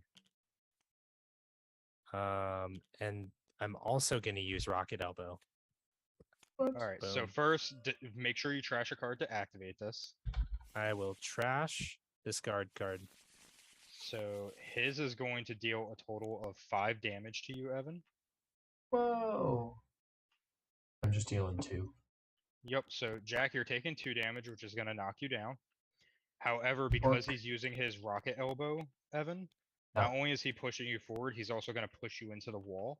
Take So 2 you're going more to take damage. an additional 2 more damage on top Oof, of I that. just lost 2 of these suckers. You lost 2 batteries? Yeah. Sweet. I get to take 2 bits. Okay, but I'm dead, so so I'll lose a battery here. Well, Put that- you have to do the reboot first. You right, don't- yeah. I'll see if I reboot. Yep. So shuffle. Yep. Refresh. Look at that. Okay. So we Okay. add another system failure in your deck, and now Okay. that battery is broken. You go up to full health, and you will gain 2 bits for the rebooting. Isn't this round 4? Yes, I forgot to move that. Thank you. Okay. And just So FYI, Jack, because you knocked him down 2 batteries, his electrostatic core is going to add 2 additional points of damage going forward. huge bummer. Yes. That's fine. Are you Okay. ready for this? Ready? I think so. I don't here we really go. know. but You also yeah, would have turned to face him since there was no movement. uppercut. Uppercut I'm for gonna 4, 4, 5, 6. 6. I will use rolling boulder to Make know, it 5. make it 5. I guess. Oh, that is rough. I also get to trash a card. I'm gonna You're trash hitting this me for card. 1. Yep, so Evan takes 1, and you're losing an entire battery, Jack. I lose 5. Yeah. Yep. And then Evan is gaining a bit for depleting one of your batteries. And then because he dealt so much damage, he is going to push you back. Okay. I get to. He has a card, so I'm gonna lose a cell and draw a card. Okay. Interesting. Ready? Yep. Boom. Nope. Oh, Uppercut. man. Oh, man. Sucks. So that that's knocks me out. I do 5 damage. Yeah. Yes. Knocks me out. But it also does 3 damage to you, so. Yep. So Evan is on the brink of another reboot. So you go down to 0. Evan's going to get a bit for depleting your last battery. And you're going to Right. have to shuffle your reboot deck, and let's see if you reboot. Okay. I think you have pretty good odds. Yeah. Oh, Nice. So because that is your last reboot, we're not going to add another one to your deck. Oh. Okay. Because if I go down, I'm dead. Yeah, if you go down one more time, you are done. Okay. And you gain 1 bit for rebooting. Okay. And that is he would have pushed you because he dealt more damage. Okay. And that is the end of round 4. Okay. I didn't get bazooka again. I might need to cycle out that title. Yeah, that's what I was thinking. I think I just will, so I don't forget. Okay. I'll just I'll keep just- these because I know that's gonna. I'll flip those when it's time. Let's see. Okay, so that's I'm gonna put these in your Discord for you, Jack. man. Okay, Evan is way up on me, but we'll see what happens. Hello. I'm super jealous. What are you talking about, Evan? We're not supposed to be jealous of Sam is like, oh, I'd be crushing it. Yeah. Does Sam play let's a lot see. of like head-to-head games like this? I don't know. I tend to find the people that really, really like Euro games typically don't usually play deck builders or head-to-head games like this. At least in my experience. For me, that's true. Once per round. I'm a Euro. Round. Do a thing. Okay, I'm gonna buy. I have a bunch of bits, so This is more than likely going to be either the last or second to last round, depending on I how only this have 4 goes. bits. How did that? one, Oh, two, because three. I That's didn't. because you only had these 2 titles. You I didn't didn't really do the gain much. titles. Yeah. Maybe I should get new titles. Oh wait, do they cost me money? So you can replace 1 title for free. Every title I after that, if you want to replace, it will cost 1. I'll do it. All right, so I'll just throw that up here. Oh, that's not bad. I'm gonna buy Anchored Souls. Ooh. That'll cost me 5. So Anchored Souls, Evan, is in order to push him back in the arena, you actually have to deal at minimum 2 extra damage over whatever damage he does. And he gets to. No, that's a always Oh, upgrade. That's why it's so expensive. I'm gonna buy a cross. That's gonna be 3, and see. and then I'll buy, Only got $4. and then I'll buy an Right, that's- uppercut. So FYI for your check hook, this icon right here with the arrow in the foot, what that means is if you deal damage with this, your opponent cannot move the rest of the round.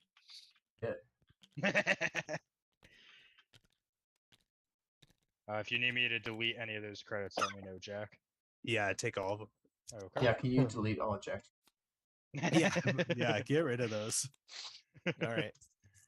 And I took an uppercut, right? Yes, beautiful. All right, so these guys I'm gonna delete or discard. Yeah, I'll Yep. discard those.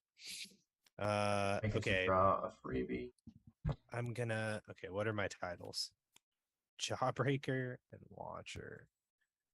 Do I get to replace one of these because I drew it, or no? Just So technically anything that's no, standard. because you started the market phase with no titles. Gotcha. Okay. All right. So Anchored Souls. Knockback requires 2. I get to add movement and I get to do a pushback. Sweet. All right. I'm gonna use my Okay. ultimate this round. Oh, Oh, you activated that, sorry. I did. Can I declare my ultimate here? Yeah, you can. Okay, so Ultimate. all one right here? attacks this round gain 1 damage for each card I've trashed, and I've trashed 6. Whoa. So Seems a little unbalanced. Not gonna lie. But fair enough. Let's see how it goes. I'm gonna leave out Refuse Punch. Yeah, I might have to cap that out at like +3 or something. I I'm gonna leave prevented, I out think, Feint. 3 damage, and he's gonna add up to like 25 damage. My special. They're a little, not quite the same. Not quite the same. And I'll leave out Bobbing. I mean, the good thing for you is he only has 5 cells. So as long as you can deal 5 cells to him, you're golden. So The I'll trick leave is those 3 out. the trick is can you reboot before he manages to keep dealing damage to you? This potentially could be the last round, depending on how you guys play. What do you have down here? Okay.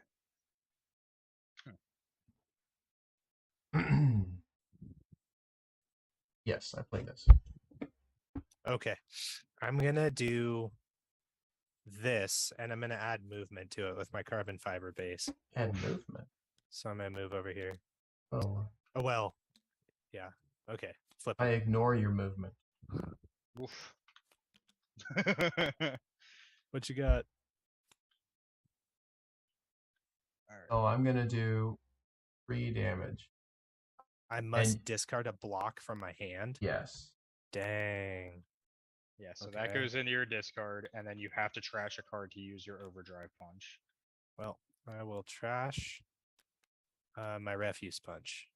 Okay. Does that That thing's a pile of garbage. does that add more to my? Yes.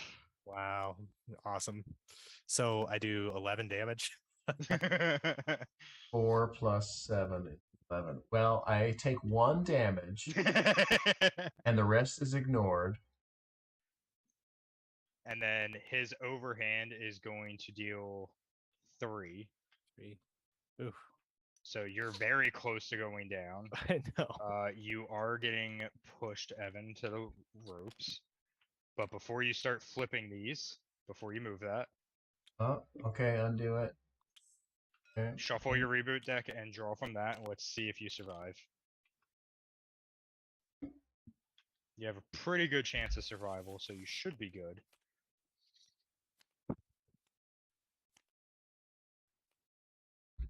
Oop, Good. oop. Bad.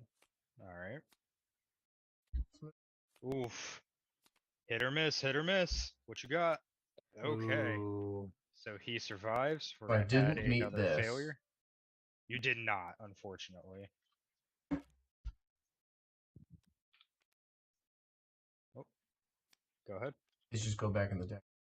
Yep, goes Okay. back in the reboot deck. You shuffle that. And now you break one of your batteries and then refill. And then Okay. you'll gain 2 bits for rebooting. And I gain a bit for knocking him Yep. down. Correct. Okay. So I have 2 health.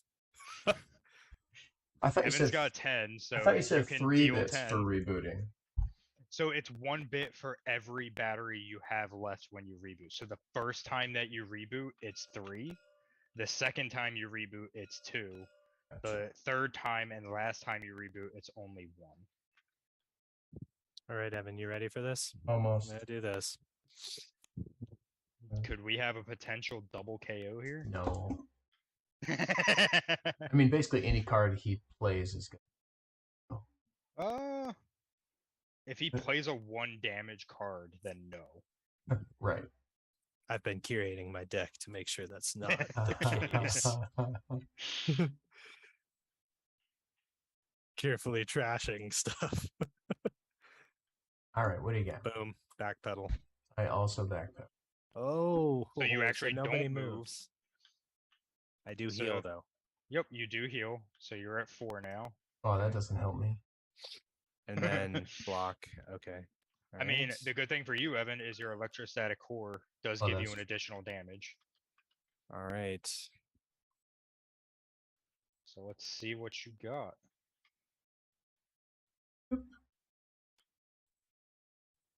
All right, Evan. Flip it. Hook. Oh, okay. 3 Uppercut. damage. Uppercut's going to be 10 plus rocket elbows. Okay. Oh, I don't need to do that. I don't need to do rocket elbows. No. I'll do the extra damage anyway. Okay, so 10 damage. And then hook does what, 2? 2, and it's going to turn you. So you're going to take 2 damage. Wait, Hook does 3. Oh, yeah, 3. Sorry. You take 3 because of his electrostatic core. Down to 1. And now Evan that goes is down, going. right? Yep, Evan gets depleted again. So he's going to have to shuffle his reboot deck. And then let's see if he survives.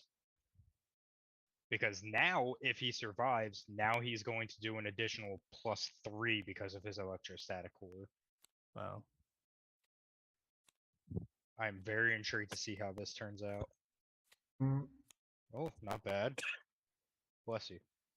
Oof. Thanks. Bless you. I should have muted. Oh! Yes. And unfortunately, in the 5th round, the training dummy just could not keep up with the massive punches from the trash. Crowd. And Jack took the winner. Nice. So, before we go into any extra comments or anything like that, one Yep. thing I do want to do is just a fun little thing I do at the end is all of the titles that each of you accumulated throughout the game. It's up to you, but you can create your own kind of boxing name for yourself. So, like, for me, if I was in red, I could be like, Tech Rapid Fire Ninja or Tech Power Punch Ninja. So you can kind of create your own boxing name for your specific robot that you made during this match. Out of the titles. Yep, the titles that you managed to complete. So unfortunately, Jawbreaker and Launcher didn't get completed by you, so you won't have those. I'm a relentless onslaught of trash. Uh, Rolling boulder of trash. Oh Lord. I'll take a screenshot of this so I can look at this later. But yeah, that is the title match game mode for Robot Boxing League. There are 3 other game modes. The exhibition mode, which is just a faster game mode that can be completed in 15 to 20 minutes. A team fight mode and a solo mode. and a what? A team fight mode and a solo mode.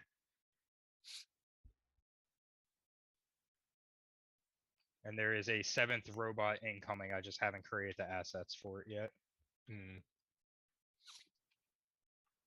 But yeah, I hope you guys had fun. What'd you think?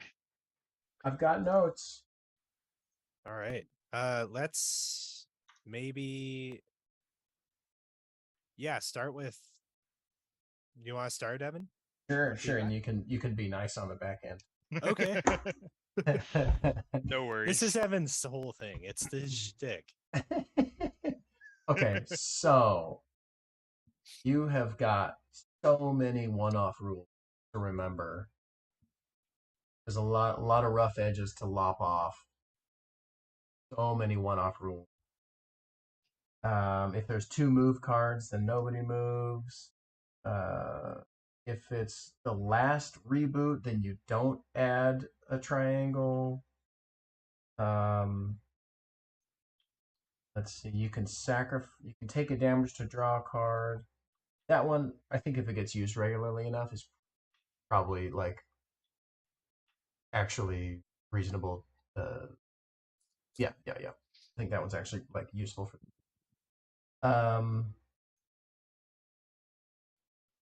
Every time you deplete a battery, you get 1 coin. 1 damage.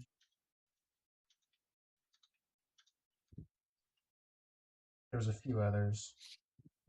You draw titles into your hand and then play them on the table. And you can replace one for free, and the other one you could pay for. But first, you have to replace the ones that have rounds that are not equal to the current round number. Like, there's just so many little, like, if then, if then, if then, if thens, that the core game loop kind of gets lost a little bit. Okay. So we should just shave off some of those like little specialty rules and just kind of make each core system, functional.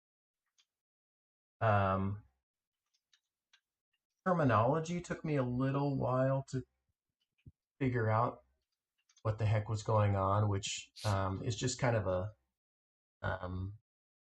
thing that like people like to get cute with their designs and create thematic namings for things that other people are just going to expect it to be called a deck and damage and a discard pile. Yeah. And when you come up with cute names, it just usually creates confusion rather than thematic engagement.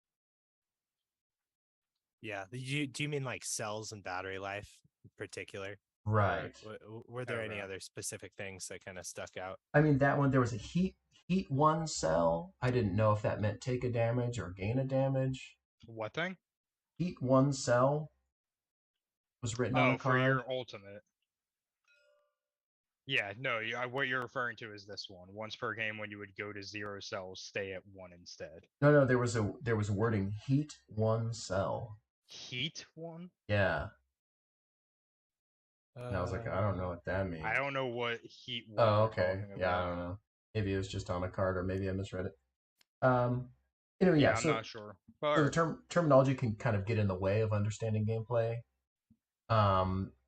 If you like really want to double down on the battery thing, like you might be able to get away with keeping that, but Do you think it would take away from the game if I changed it to just normal terminology like health and?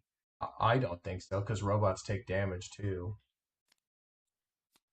right? Or maybe they're totally Well, indestructible and they just run out of battery. I don't know. I think you could probably find a healthy medium where it's like if this is your hit points or whatever, and you still have your batteries, then you have kind of both, right? Like you can kind of find probably a happy medium there where it's thematic, but still, you know, uh, I don't know. One of the things they say about rule books, right, is anytime you break convention, you have to like define convention. So, like, a good example is like if your discard pile is face down, that needs to be stated like 3 or 4 times in your rule book, Right. or people will put it face up because it's just what people do with discard piles. Um, so probably a similar thing with hit points or damage or something like that is Yeah. so conventional that you could use that term, but then also use a thematic term like battery or cell and call Okay. these cells, and it would probably still maintain that cool theme and like, oh, that's interesting, like you have hit points but they're broken up among these four batteries, right? So okay, yeah, back to you, Evan. Yeah. You have too many microtransactions of the bits or the coins or monies, whatever the monies are. Um, just too many microtransactions of like gaining one, losing one. It's just kind of a lot of upkeep with grabbing those from the bag. Probably not as big a deal um, in physical real life, but probably still true. Probably yeah, not as annoying in real life, but probably still true. Like just all these little micro transactions of gain one every time somebody loses a cell, gain anywhere from 1 to 3, depending on how many batteries you've got left when you reboot. Like just all these little instances of remembering that you need to grab coins. So let me ask you guys this then. Yeah. The titles you guys got money off of completing Yes. these. Do you think the amount of money that you were gaining from these titles is more than enough that you don't have to worry about gaining from the health or rebooting? I, for the most part, never felt limited by money, nor did I feel it was useful or interesting in the gameplay.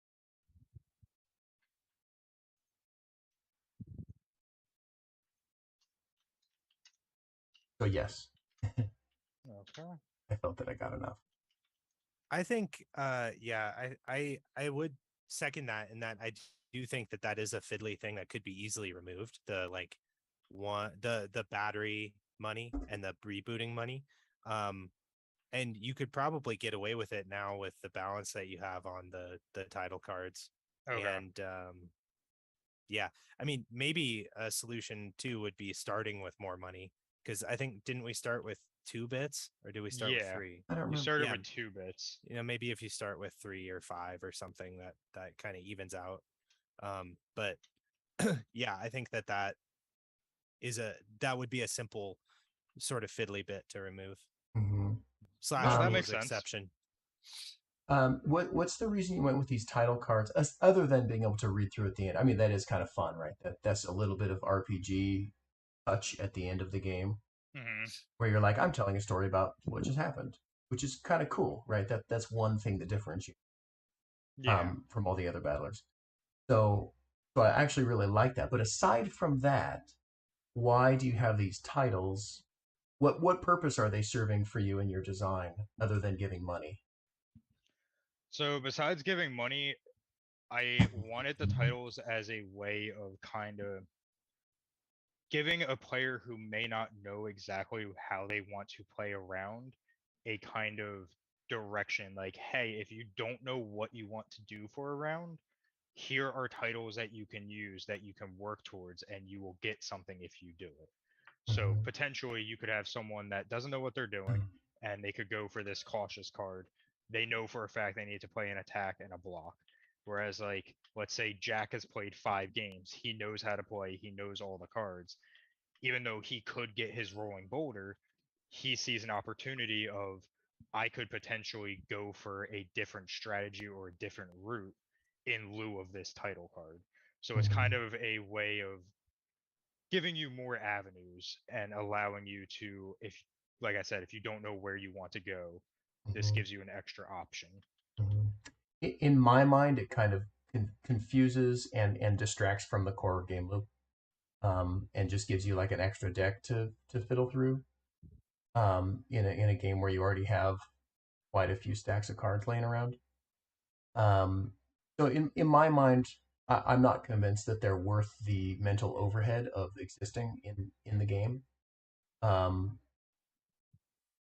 the thing that I do like about them is the little story at the end. But money, you can put money on the cards that you're playing from hand anyway, right? Just like any other deck builder. Each one could have an alternate, money cost or an additional money, or not a cost, but like guard could have one Gain coin, money instead. one coin in the corner, and it could be in addition to doing its normal thing, or more if it's instead of, or whatever. Like you could put that all on the action cards, and really kind of, I don't know.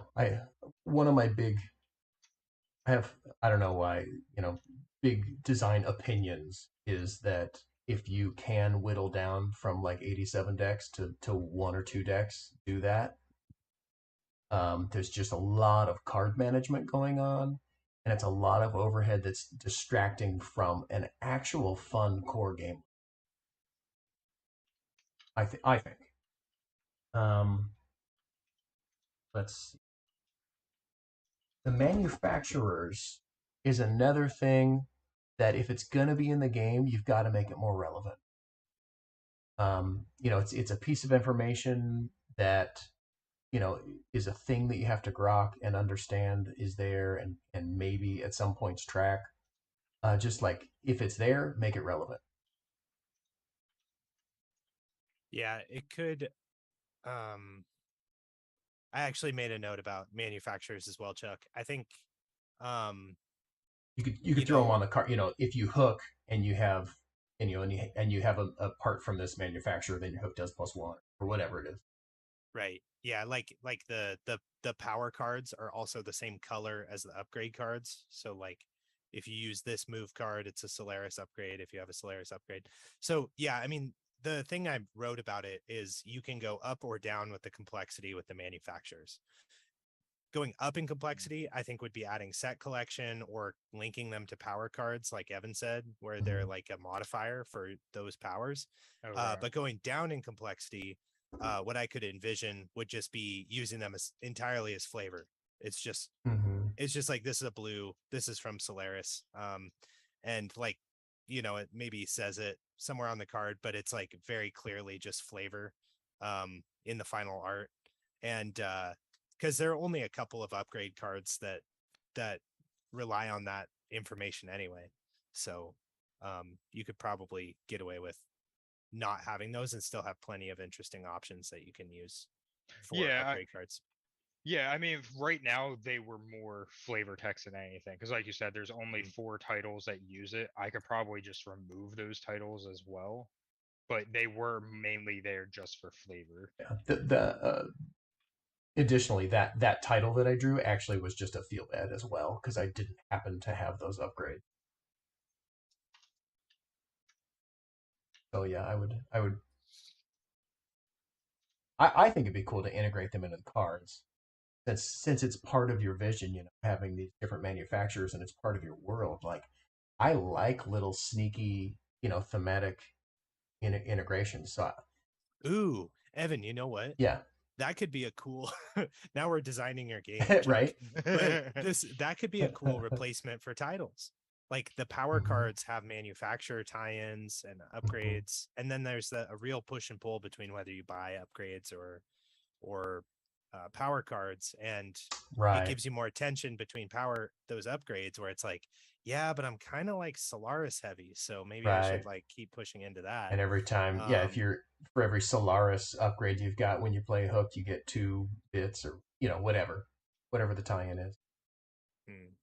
Um, so you've got some That's a mild. complete rework though, different Well, thing. yeah, But yeah. yes, 2 exactly. do that. Do a bunch of work to to make it the way we want it. You've got some mild asymmetry in the characters. The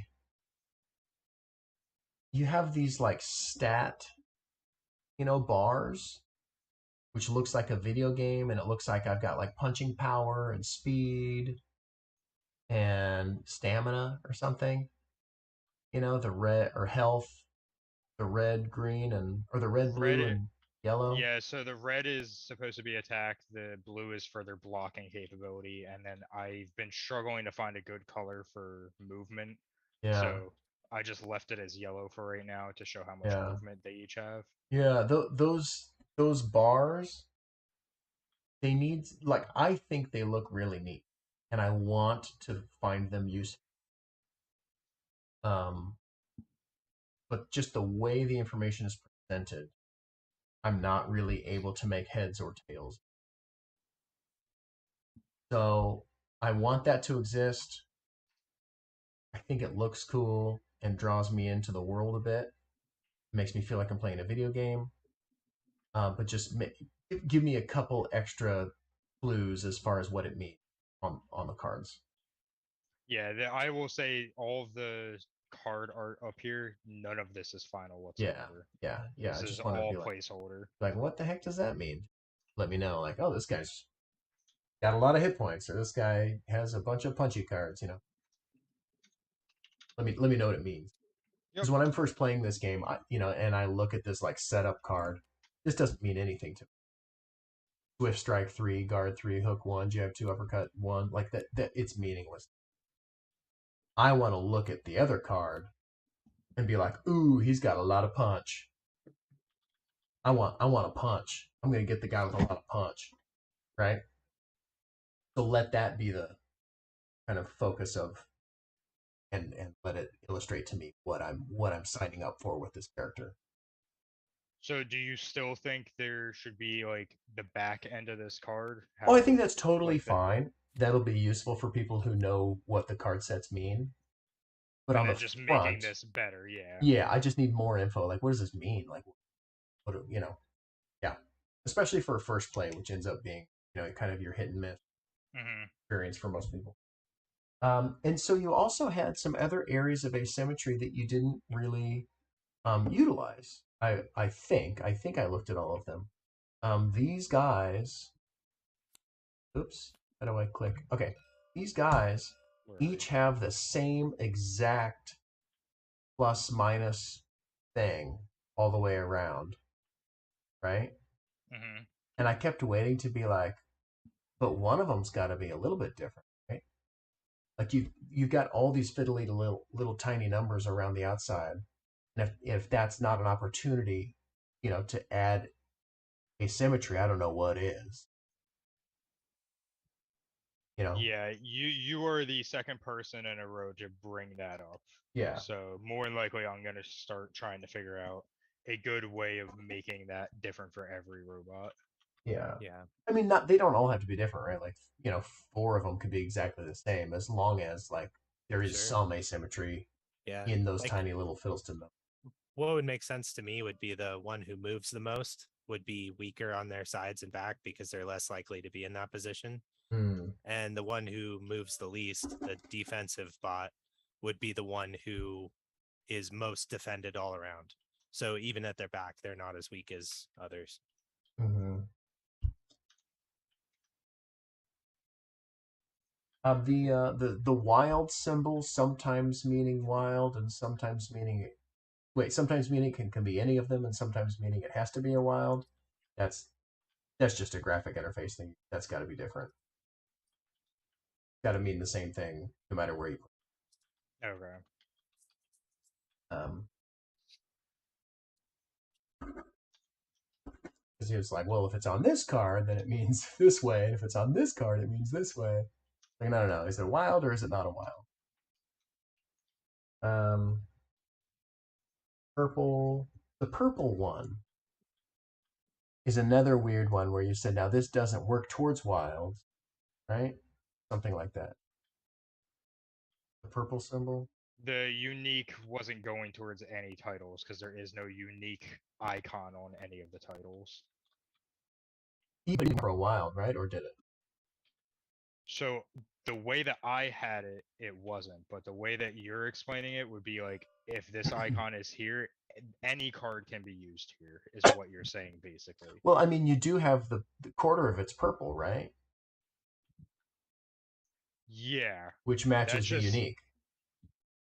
Yeah, that's more of just like the icon was made to encompass all of the other card types. That was it. I wasn't planning on using the uniques with it, but if I need to change how this specifically Yeah. works, then I will. That's an easy change. Well, and the other thing is, if you're not going to reference the unique symbol, don't have it. Right? If it doesn't matter what, like, if that symbol isn't useful, like, don't put a symbol. Because I'm going to be looking around the board going like, what does this apply to? What can I use this for? Right? Yeah, that's interesting. You could just have no symbol. Yeah. If the symbol isn't useful, don't have a symbol. Okay. Yeah. Because then it won't be like, oh, well, it can apply to the wild one.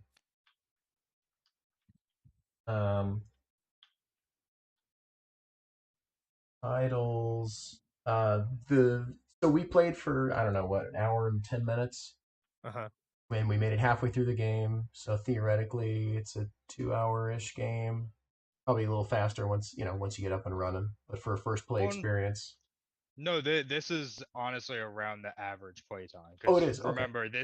this is max amount of rounds. Right, but theoretically, let's say everybody makes their, everybody's hitting soft and lasting, like lasting out. Like, does this play to 2 hours? Like, is that a thing that happens? Even using only like 1 or 2 point damage cards, I've still seen it where it usually ends somewhere between like the 7th and 9th rounds, and it's usually between like an hour and 15 to an hour 30 if they're really playing slowly. Okay. Like, you guys picked it up pretty well. You guys were pretty good about understanding most of the stuff with it. And again, most of this is also just TTS of course as well. I mean, yeah, we can shave off a percentage of that, but yeah. But I will say probably you've got a mismatch for game style and player count and length of play. What do you mean? Just like if I sit down to play this with Jack, I know it's gonna take more than 30 minutes for a 2-player game, maybe 40, right? Because you've also got some deck building and stuff. We can probably push it to about 40, 45. Any longer than that, and I think you start losing market space. Okay. Like, I think there's just a mismatch in the type of game that it is and the length of play. A 2-player head-to-head match in a boxing ring with some deck building, I think once you go past 45 minutes, you start losing player base pretty rapidly after that point. I mean, I could be wrong, but that's the sense that I get. Just, based on like looking, if you look at the box and you have an expectation, like that's the expectation. And then let's see. KO, no additional damage. I was a little miffed that when I took him out, all my extra damage was ignored. When you over KO'd me? When I over KO'd you. Because I was like, but that was my big swing. And then I was, more okay with it. That did happen to both of us. Yes, then I was much more okay with it when it went my direction. Yeah. When I took 1 damage instead of 11. Yeah. And I don't think that's an extra fiddly rule. Like, I think that makes sense. You go down, right? Yeah. No. That's very thematic to boxing. Yeah. Yes. Yeah. Can't knock anybody out past. I mean, you could do a thing. You're knocked out. You could do a thing where it's harder to reboot, depending on how much extra damage they did. But to me, like a D&D rule. You could, but then I think you're getting a little too. I think in, that's extra fiddly yes, rules. I think it's in the weeds. Yeah, I don't think you want to go there. Mm. The reboot is another thing where all of your characters have a 7 and 3, right? And there's no differentiation between the characters on 7 and 3. As far as what they start with, I understand the trash guy does different stuff, but the starting one, like, you're going through the trouble of putting those stats on all the cards, but they're all the same, right? So maybe that's another opportunity for. So the only reason I'm a little iffy about it is Yeah. because the current 10 card limit for the reboot deck for starting, Mhm. anything more than 3 failure cards in their deck instantly increases the odds by approximately, I think it's 12 or 13%. Yeah. No, I don't. I agree. Yeah, so I know what you're saying. It's just I don't know unless you have an idea, because I don't know how to make it where either one robot has a much higher chance of dying early on, Yeah, whereas another one just won't die for a while yeah. I mean, I without think changing it. I was gonna say actually that's something I would just remove. Like I would remove that and just that's the rule. Like it's 7 refresh, 3 failures. Because it's all the same for everybody. So yeah. If that's it's the just a same, rule of the then game. don't. Yeah, exactly. Like set up for your reboot deck is 7 refreshes, 3 failures. Yeah. Okay. And It's then you just the don't fact need that it it's on every printed card. on the card that it Yeah. makes you think they should be different. And Okay. you actually do have asymmetry in it with training dummy because his ability allows him essentially to refresh. Well, right, and the trash guy does So different stuff with it too. But kind of circling back to that reboot, in a game that lasts more than 45 minutes, lucking into a death, regardless of what I may or may not have done during that hour and 20 minutes, that's a feel bad. That's just a straight feel bad. Like I had zero agency in the fact that I lost this game back. Like everything I did for the entire game literally didn't because of that card draw.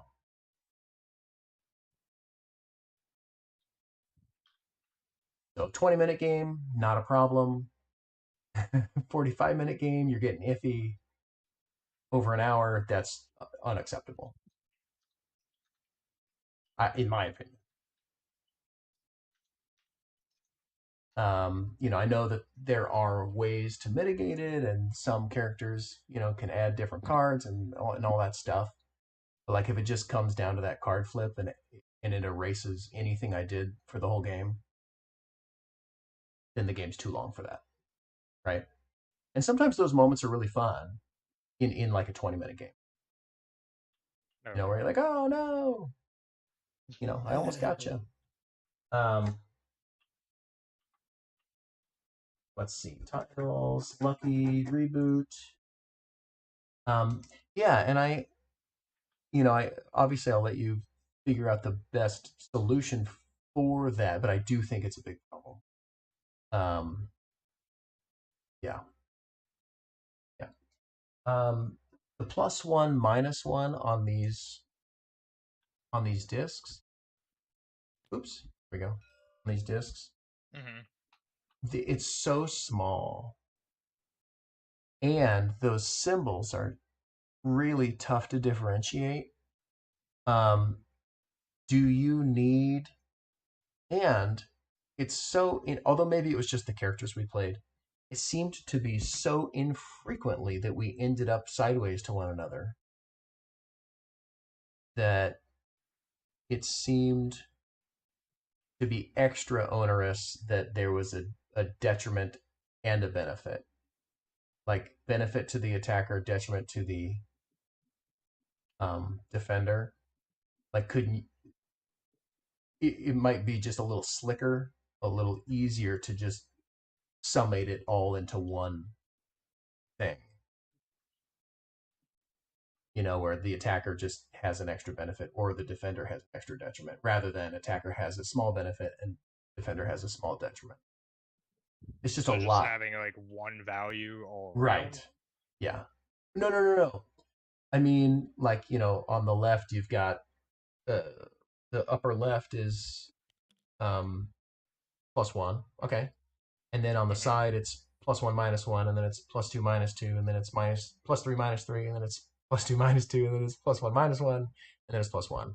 I mean, all of those double, plus and minus together, like, it would be a lot easier to cogitate if it's just like it's always a penalty or it's always a benefit rather than there's a penalty and a benefit. Right? Because essentially you're doing the same thing as, it's not exactly the same, but it's similar to saying the attacker gets +5 rather than just like, the attacker gets +3 and the defender -3. Okay. Oh, well, it's I know it's Evan, not the same. It's an advantage to the attacker and then disadvantaged if you're attacking, not if you're. I agree. Yeah. Yeah, I nothing agree. changes if you're defending or anything. Right.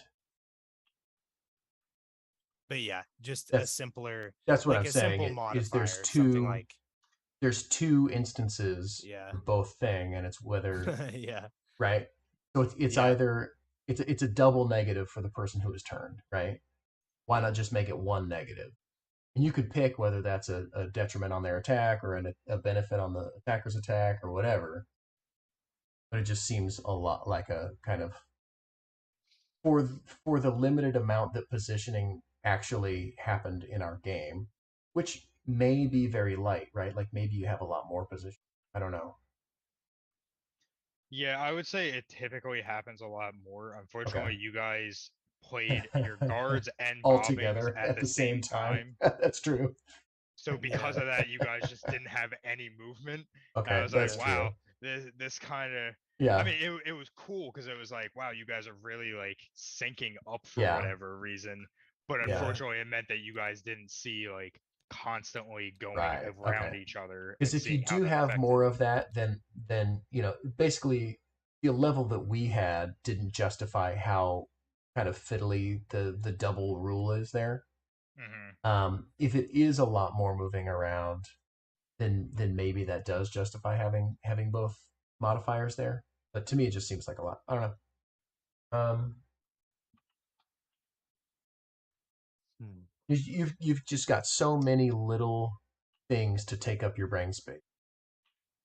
That's just one possible area of reduction, right? Not necessarily that has to go right. Let's see. Reboots. More damage equals push.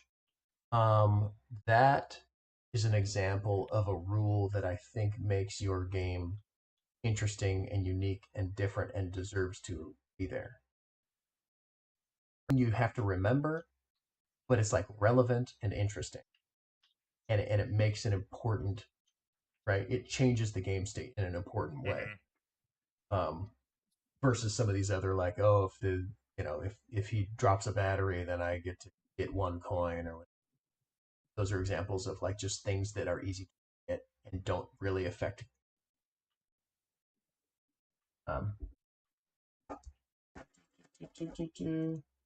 Your luck. That was the game length. Yes, we talked about that.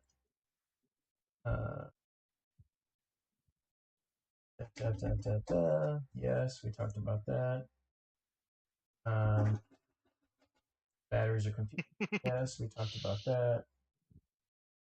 3 buys is a very interesting default.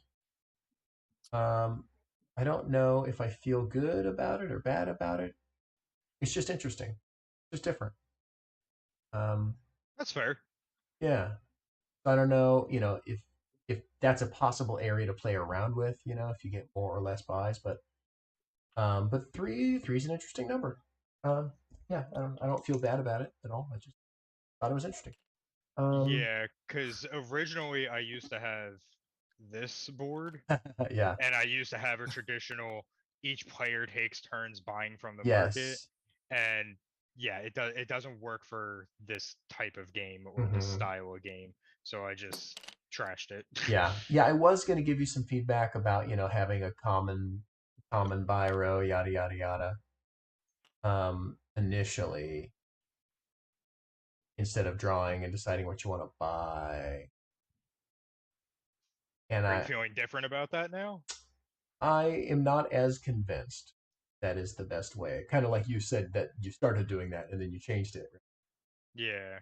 Yeah, that's interesting. I don't know. I don't Yeah, know. because my initial thought with it, with the drawing 2 and 3 into your hand and then choosing, Yeah, is mainly because like in a physical space, it's so much quicker to do that because I can just pick up the cards, I can look at what I have, I right. can decide pretty quickly, buy what I want, throw it in, and then we can continue Well, the playing the benefit is next there's no round. turn order. Yes, that's the other benefit of it. So if you, I'm partial to buy rows, but is it just because it's what I'm used to? I don't know. Yeah. But if you did do that, you'd have to have buying be a thing, that didn't kind of turn into this like long drawn out, okay, it's my turn. Yeah, and that was kind of the issue I had where, Yeah, okay, how do you determine who's going to buy first? And then I also yeah, had the issue of, well, let's say you, for instance, had 15 coins and you right, decide to buy a ton of the market. Do I either replace everything as soon as they're done their market phase so that right, the next person actually has something to buy? right. Or do I let them just buy out the market and unfortunately I mean, the other person's SOL on it? if that was the only, if that was the only reason you cut that, you could solve it a different way, right? It could be like every Yeah. time you get pushed, you buy a card or whatever, right? You can solve it a different way. But I'm not convinced that you need to. It's I personally don't like draw and buy, but I think a lot of people do. I think that's just kind of a, a weird personal thing of mine. I would prefer. But I'm not convinced. No, that's fine. I'm It not was convinced that it's a actually wrong. Yeah. yeah, because it was actually a recommendation. So I had a conversation with someone who works with publishing, Yeah. and they were just trying to help me, like you said, try and figure out little areas that I can improve. Yeah. And originally, what they wanted was both players draw a set of cards, you buy Hmm. what you want out of it, and Yeah. then both players swap their hands. And I didn't really like that idea, and I tried it just, try and Yeah. see if you like it. And Yeah. I tried it and I was like, no, it still slows down the game and I do not Yeah. like it. Yeah. That definitely So would slow it down even more. mm-hmm. Yeah, so I would say unless you did some other system where the turn order of buying isn't like all happening in one slow phase and it's just peppered throughout the gameplay, then I think the way you're doing it, Okay. yeah, because the buy row where it slows down and you just back and forth buying in a discrete game phase, I would not. Yeah. What else? Those were all the things that stuck out to me negatively. Um, No worries. but in my, but I really think you've got a couple of Oh, things Sam. that are interesting and unique, right? And that's what you need, right? Is what makes hmm this game different, right? Um, and for me, in my opinion, it is the if I do more damage, I push you. hmm If I move around to the side, I get a benefit or you get a detriment. I don't really care which one, right? To me, and we're moving around this ring, right? Everything hmm else has been done before, right? Do I block? Do I punch? Yeah. Do I kick? Whatever, right? Like that's all. There's 87 gajillion games like that. But this ring and this moving around on the ring, to me, everything else is noise, right? And so the more you can hone in on what is really cool and different about your game, I think the better. And I think it's this movement and this ring and either positive or detriment, however you choose to end up doing that, with positioning, I think is the really cool, interesting thing. And then also, like I said, I crack down on people for too many decks. A lot. Like I'm always like, you got 10 decks, it could be 2 decks, right? You don't need 10 decks. You can Yeah. consolidate these 3 decks into 1 deck and move on with your life. Also mostly just because I hate multi-deck setup. I'm a whiner. But Mm. but the upgrades, I think, are another area. It's not unique, right? There's plenty of battlers that have that, but Yeah. that's another area that I think really adds to the gameplay, and that I really liked having a cool, unique power that I chose to add to my robot, right? So that my fighting preferences and styles were, benefits and detriments of what strategic choice I might Yeah. use to play a card, was variable. So I really liked the upgrades, and I really liked the ring and movement aspect and the benefits of that, and like smashing person into the back, like does extra damage. I'm like, yeah, that Yeah. jack, sucker. Um, Totally. so to It's me, fair.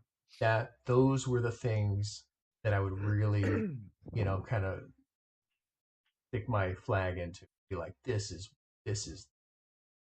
um, and I think you've got some stuff that kind of gets in the way of that, like the titles and a bunch of little extra rules to remember and the reboot thing and a bunch of other little things.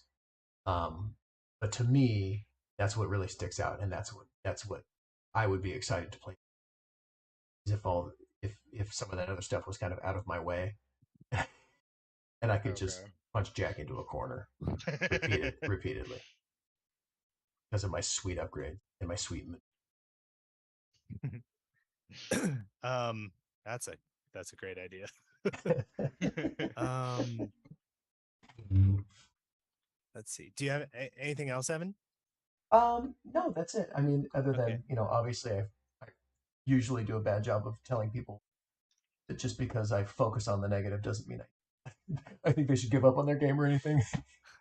Like obviously, like I had fun playing it, and I do think you have some really great core systems here. And like I said, the upgrades are not unique, but the movement and the ring is really unique, and to me that's exciting to see anything unique in a 2-person combat battler. Right? Usually, there's nothing unique. Yeah, it's usually just a re-theme or something like Yes. that. Usually there is 0 unique mechanics going on. You actually have something I think is really cool. Thank Yeah. you. Yeah.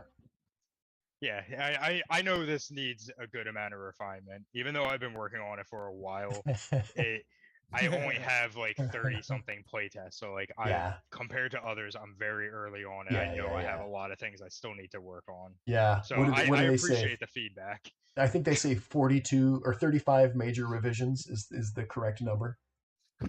35 major Yeah. revisions. Is that something that you've heard before, That Evan? is, that is. And that I Wow. and that actually tracks with my game history. So I'm like, that sounds about right. Yeah, and from 30. other people I know, it's usually like 100+ playtests before Right. even considering crowdfunding or anything like Yes. that. Yeah, definitely. Hmm. But cool. That's what I've got. I appreciate it. Yeah, of course, man. Sweet. Okay, I have a couple of things. Chuck, I have so much vision for what your game should be because I just love it.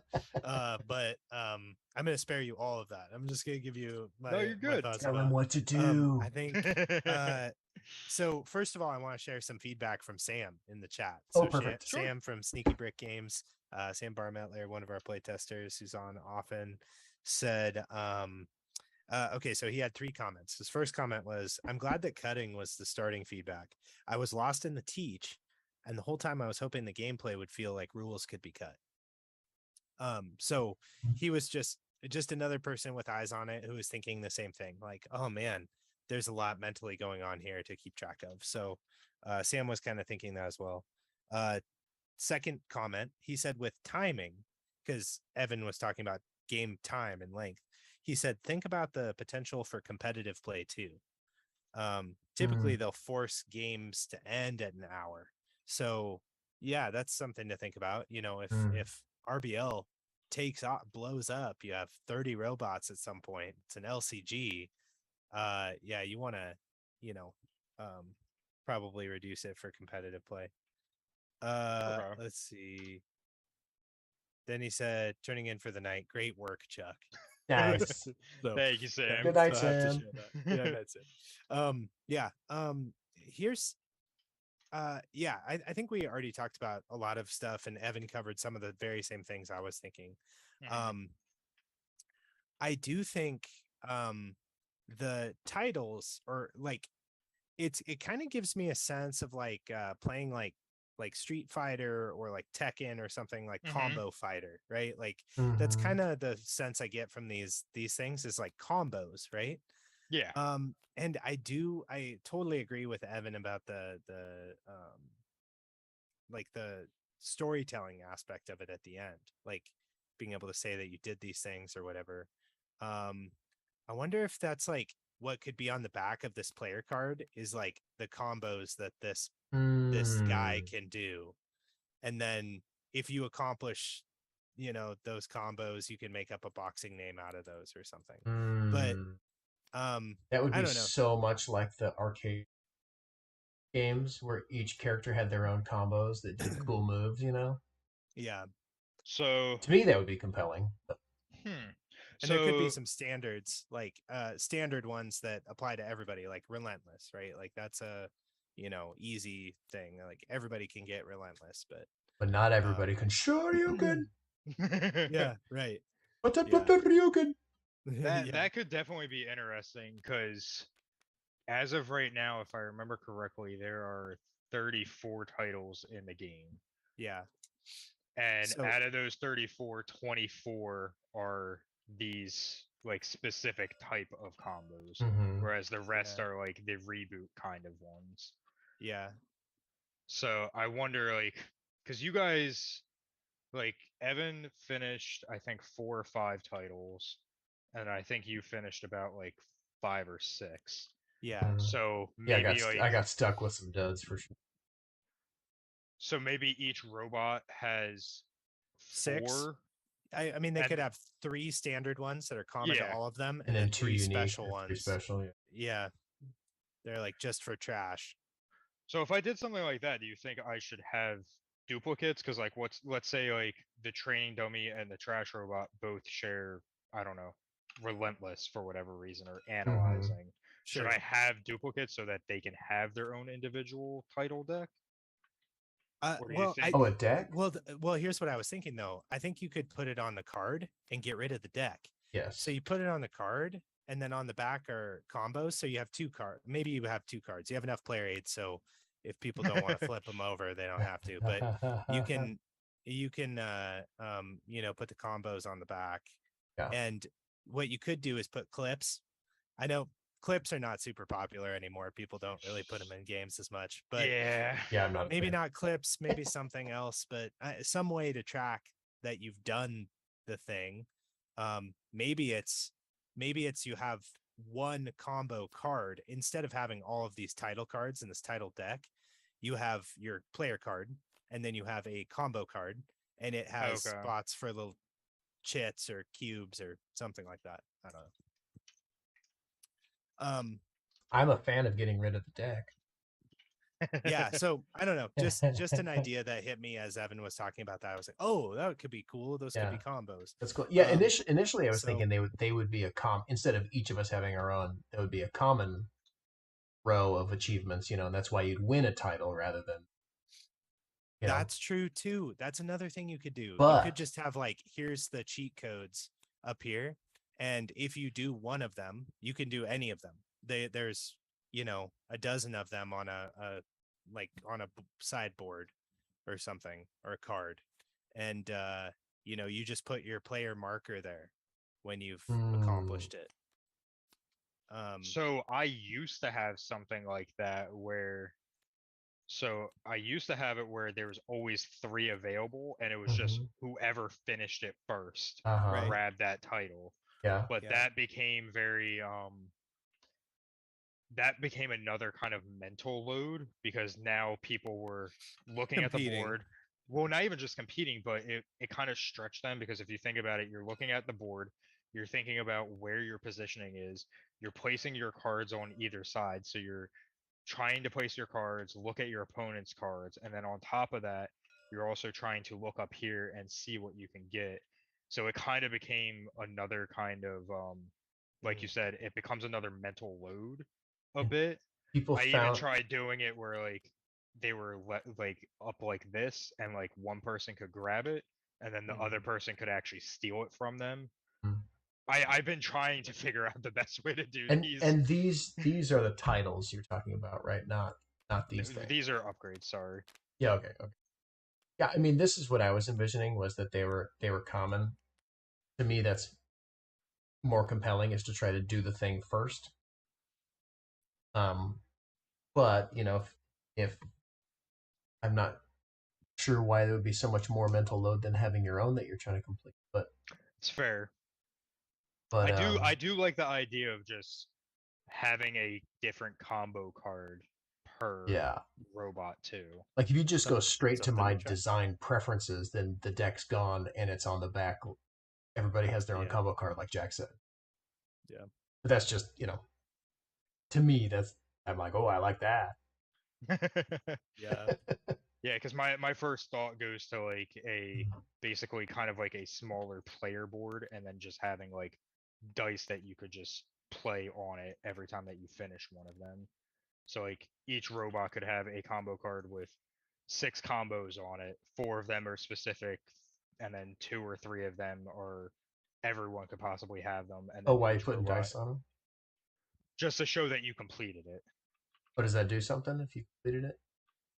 I mean, more than likely, if you complete the combos, you would still get some kind of reward for completing Oh, them. wouldn't it be immediate? Well, yeah, but you wouldn't be able to get the combo multiple. Well, I guess we could do multiple times. Yeah, why not? Okay. Sure. Yeah. Then you I mean, don't that's have to have simpler. dice to put out or anything. Or cubes. Yeah. You just Those have are your them. those are your sweet button mash moves, man. And then you can also just whoever win, you can just pick from those combos to make up names at the end of whatever you think describes your robot, and still do that. Yeah. That's kind of a fun like Whatever you end thing. used the most. Yeah. The only thing with using it the most that I'm concerned about is just how do you know which one you actually did Oh the well, most? yeah. Yeah. It wouldn't be worth the pieces to track, but yeah. Yeah. And since that's just like a role play thing, you can just Yeah. if I someone mean, forgets or whatever, it's you fine. could have you could have five, if everybody had five abilities and the first one is your light, the second one is your strong. I'm going straight Street Fighter here. Light, strong, special, special, special, and each one of those has a title, right? And you have your five abilities, and then the first person to use, you know, ability number two takes that card or whatever as the name, and maybe gives you a couple extra points, or I don't know. You could still figure out how to do it without using it. But I like the storytelling aspect, and I like the everybody has their own special combos on Yeah. the back of it. To me, that brings it closer to back to like a two-player, Street Fighter kind of thing where I'm like, I've got my Yeah. special moves. I'm gonna just Hadouken you until you can't time the jumps anymore. And honestly, that's something I'm not going to be able to do it for this version of the game. Yeah. But if I can manage to crowdfund it and everyone likes it, and I do manage to get a second print run of it, one thing that I do want to do for the future too is Mortal Kombat. How when you pick a character, there's the 3 different types of fighting styles for that character. Right. I kind of want to do something like that too, where like each robot will also have like 3 different unique Oh yeah. attacks for them, Yeah, yeah, or yeah. 3 unique cards. This way you can pick from different styles that you want to do. Oh yeah, totally. Yeah, that's once your system's like totally locked and Yeah. loaded. Then you can add that variability. Yeah, that's cool. Yeah, which is exactly why I'm not doing it Yeah, right no, now. no, don't do that yet. Sorry, Yeah. Jack. I totally horned in. What else you got? Yeah, No, sorry about that. that's totally fine, man. I think I think the general cut of the feedback is exactly the same, just like cutting down rules exceptions, because the teach is almost as long as the game, you know? Right. So like just trying to figure out ways to work through those exceptions and cut them out is huge. But I think yeah, I really liked Evan's idea of pairing the manufacturers with the powers, or maybe either even making that bigger or making that less, but little things like that will help a lot. So two specific notes that weren't said that I want to talk about are uh I really wanted a reminder somewhere of action priority. Hmm. Healing, move, block, Reduce damage attack. and then damage. Or is it healing, move, attack, block? Do you mean over here? Heal, move, Where? reduce damage, do damage. Where is that? I don't know. He said it At at the the top, beginning. right under boxing phase. Oh, it's in text. Okay. He There said were it at the no, like, beginning, and I icons wrote it or down. stuff. Yeah, Yeah, healing there's move. also this reference sheet right here. It's the opposite side of the icon reference sheet. Obviously, I need to continue trying to make this less text, but this was just a quick write-up of everything until I can get someone to graphically make this better. But Yeah. the card priority is at the top. I'm sorry if I forgot to mention that. No, that's okay. Okay, great. So that's good. That's totally fine.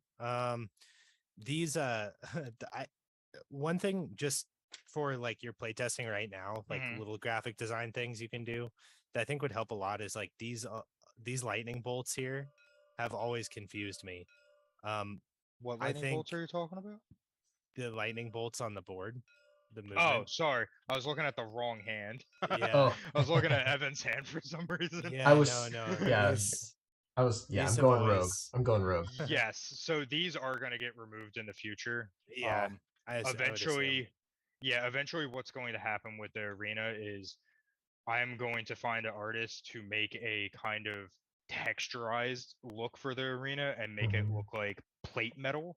Hmm. And the areas around where the electrified ropes would be, pieces of the plate metal would be ripped open and you would be able to see like electric wires underneath. Oh, okay. So Yeah, it's less prominent, but still gives you the idea of these are totally. electrified areas. Sure. So I knew exactly where you were going with that as soon as you said it. Yeah. Okay. Yeah, I think I think that's just a general note for the whole game is like I think that, you know, as you continue on in development, you might benefit from like hiring a graphic designer, you know, and Mm. like go through this and like start, you know, even if it's just to like, hey, pick out icons and make them like color them for me, like piecemeal to kind of get things moving along, because I think that your graphic design, I think that a professional could clear up a lot of the things that you teach and they would just be obvious from icons. Mm. Um, so that's just something that I think you know, it might be worth investing in sooner than it seems like, just to like keep playtests moving along and get the development and the core loop really established. Like because there are some things that aren't going anywhere, right? Like your damage types, like Mhm. your movement, like this like movement dial. Like Evan said, I think this is a huge part of the game and it's a really cool part of the game, but like figuring out how to clarify it or streamline it or make it like more obvious graphically would help. um yeah, I think just like there are just a few little things that graphic design wise, like I think it would actually clarify your teach a lot and just like make things a little bit simpler to pick up and play. um I don't know, what do you think, Evan? Do you agree? I love that question because I am absolutely the worst at at making prototypes usable and legible, and obvious. And so, and there's positives and negatives either direction. Yeah. Obviously, you So don't want to waste money on, right. you So the know, negatives of making prototype it stuff. awesome is money and time, right? And if you spend too much money on time on something that you're like, let's say you end up feeling the way I do and you totally get rid of the reboot, right? And it's just gone. Then any money and time you spent on that iconography, on how that works, right? It stops you from making Mhm. choices that you might have otherwise made because you've got this like, well, I've already invested this much money into it, I'm gonna make it work. Yeah. So it makes you less likely to cut mechanics that maybe you should. Yeah. So That's true. that's one downside. The upside is you can get a better sense of how long does it take to teach your game? How easily is it to understand? How long does it play? Right? You're gonna get to answer some of those questions a lot easier. The for me, one of the reasons I like having a really shitty prototype is if players love it anyway, right? They're like they still fight through it and they still want to play again, and they're like, oh, this game's awesome. You just need to update some of your graphics, right? Then to me, that's way more meaningful than somebody who comes in with a super polished prototype. You're going to get And you're bias, like, right? eh. You're going to get bias both direction. Yeah. Yeah. And if your prototype is really polished, people are predisposed to liking it more than it is a good game. If your prototype is really janky looking, people are predisposed to disliking it worse than it is a bad game. And I prefer to have that negative bias in the feedback, so that I can really see, like if somebody's going to, like, I want to see how many people love it anyway Mhm. and what those people are saying about it and what they're focusing. Because obviously the graphic design sucks. Right. So if they can wade through that and just see the design underneath, love it Yeah. and enjoy it anyway, I like to me that's a good touchstone. I like to see that to kind of know if what I'm doing resonates with people or not. And then when you throw awesome graphic design on top, right, after everything's kind of locked in better, in a direction that actually resonates better with people, then it's just gravy. Yeah. Right? Then those people that are easily fooled by beautiful things, right, are going to love it that much more, right? So I put it on the same token. If you want excitement about your game and you want to pitch your game to a publisher, regardless of how many publishers will tell you that what it looks like doesn't matter, like they're nobody is immune to that biasing effect. Yeah. Some people have it more than others, but it biases everyone. Yeah, I get Um, what you mean. so there are definitely positives and negatives to how much time and money you sink into the look of your game. Yeah. Um, Doing it mostly on TTS, you kind of have to do a little bit of extra work because you're already at a detriment because of just that extra barrier. Like if we were sitting at a table together, right, then you can get away with even a little bit less good graphic design. Uh-huh.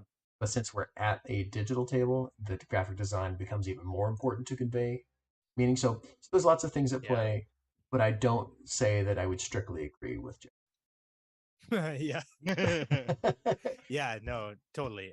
See, that's what I that's why I think I, I think there may be some elements where like you can take the teach with a grain of salt a little bit, where it's like there are just a lot of icons in this game Yes. and a graphic designer will clean it up. So Yes. bear with me. I'm going to describe all the icons. Like I think that kind of thing is, and like there are different card types. You'll pick up on that immediately when you see this with full art, but with a white card, with an icon, you'll just have to hold that headspace. So Mhm. I think there are elements to the game that will be cleaned up just as it moves forward, that will reduce things like playtime. And so anyway, maybe that's just an encouragement. Maybe that's just me saying like I think there are some things that clean themselves up, but Yeah. the biggest the biggest note for me was rules exceptions, and then some graphics things, and then that player aid piece. But then the combo thing as in place of titles that could just reduce some components for you. Mhm. Anything you could do to reduce components is good, and we've talked about that in the past before too. But Yeah, because with that, I could very easily remove 34 cards and yeah, reduce it down to 2, 4, 6, 8, 10, 12 cards. yeah, 14 when I add the 7th robot. yeah. Another note on that. I'm assuming these tokens that you only have 2 per player just because of TTS artifacts. Are you Like, talking about the player tokens? yeah, those are going to be front and back, red and blue.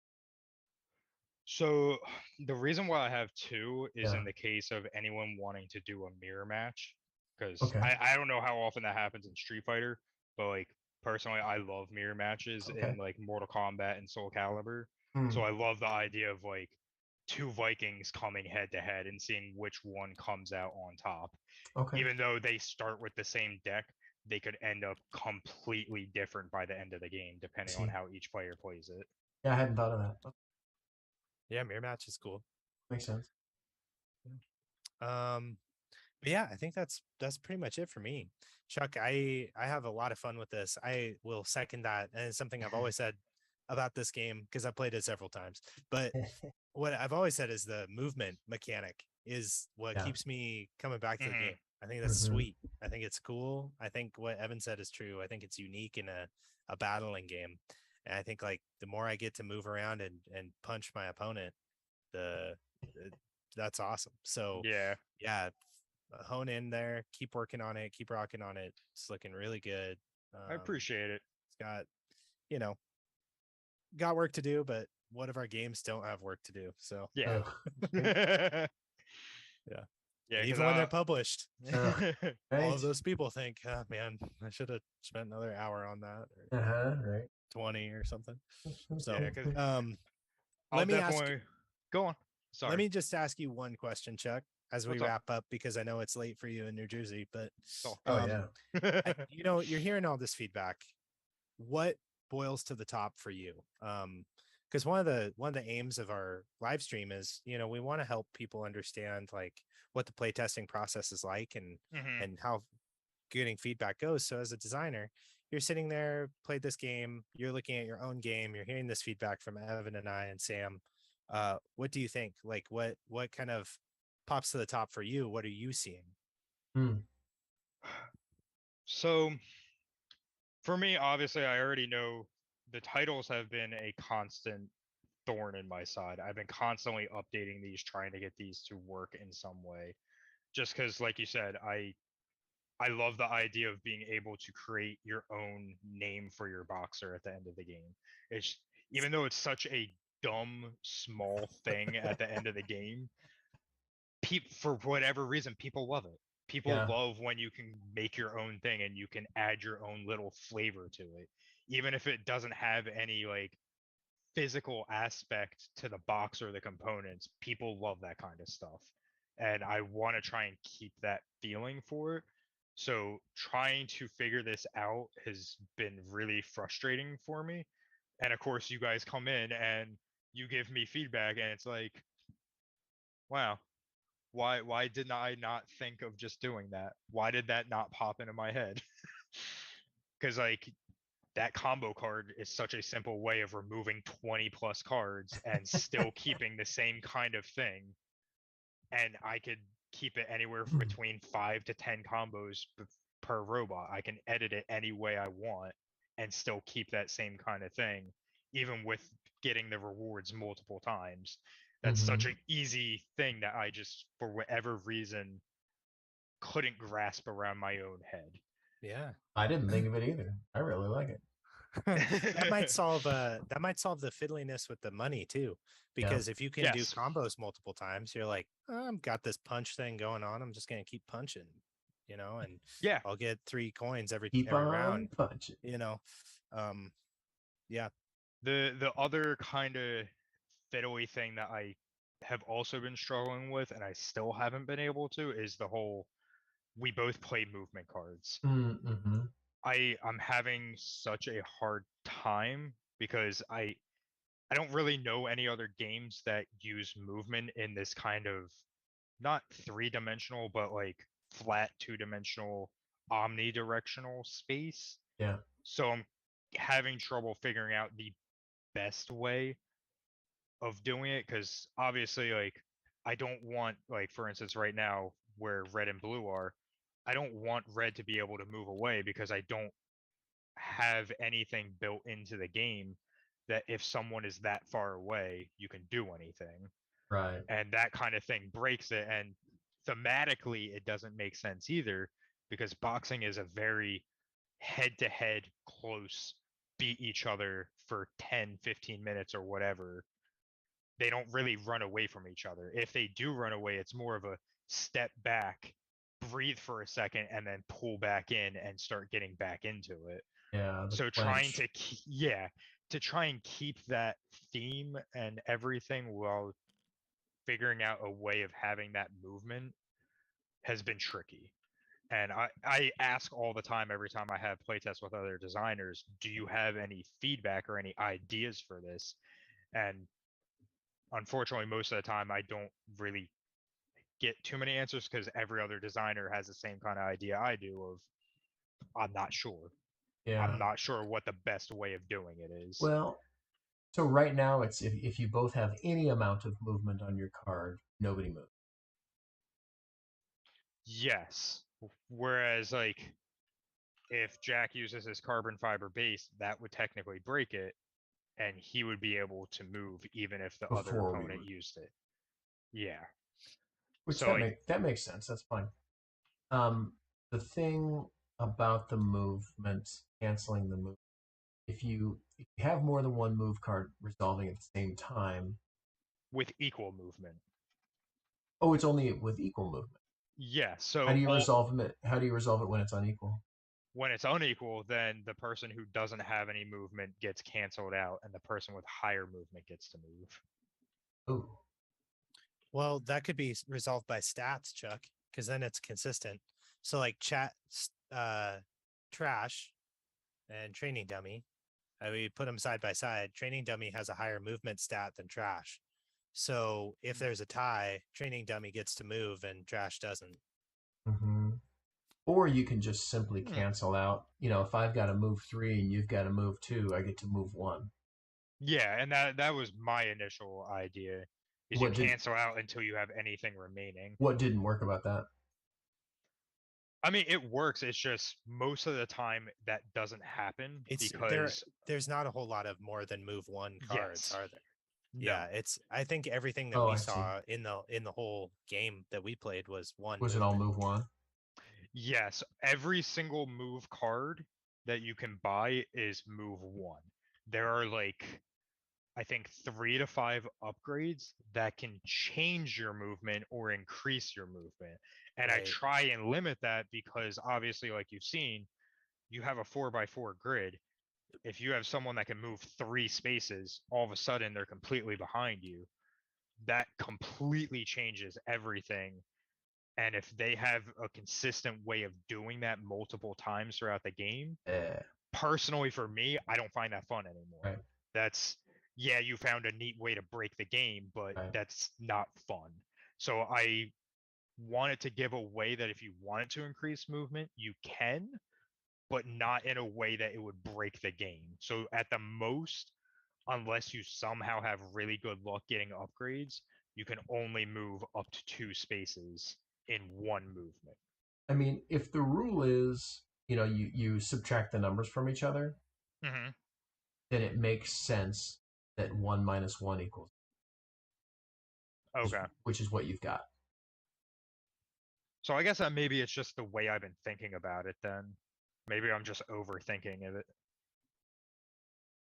Yeah, I I think mean, it's just weird because thematically it doesn't make sense, and everything else is additive. It's the only thing that subtracts. yeah.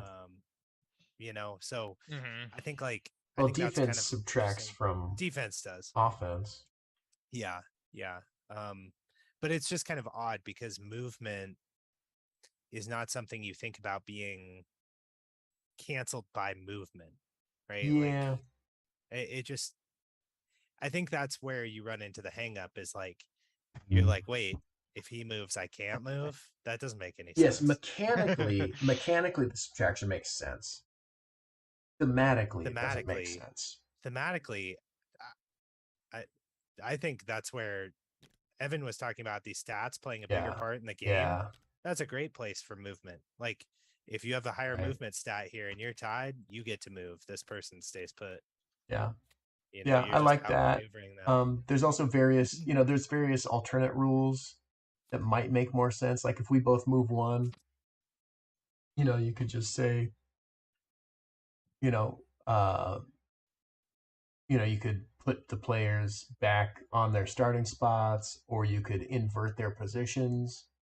Like if I move three and you move three, then we reverse. Like, oops, I had you up against the ropes, and now I'm up against the ropes. Or what, Yeah, my like there's other rules you could do, but then yeah. and then you have the opposite problem where you've got more thematic things going on, Hmm. but the mechanics are weird. Where you're like, oop, we both moved three, we reverse position. Yeah, and I initially tried the reversing positions, Mm-hmm. and like you said, it gets into kind of weird territory because, Yeah. like, yes, if you're on the ropes, it can make a big difference. But if you guys are fighting and you're actually pretty evenly fought and you guys are in the middle, swapping here doesn't add anything at Right. all. Right. It Just doesn't matter. You might Yeah. as well yeah, do nothing. Right. exactly. It just adds Yeah. another step of, oh, I need to move these components on the board, and And it's an that's extra something I'm rule.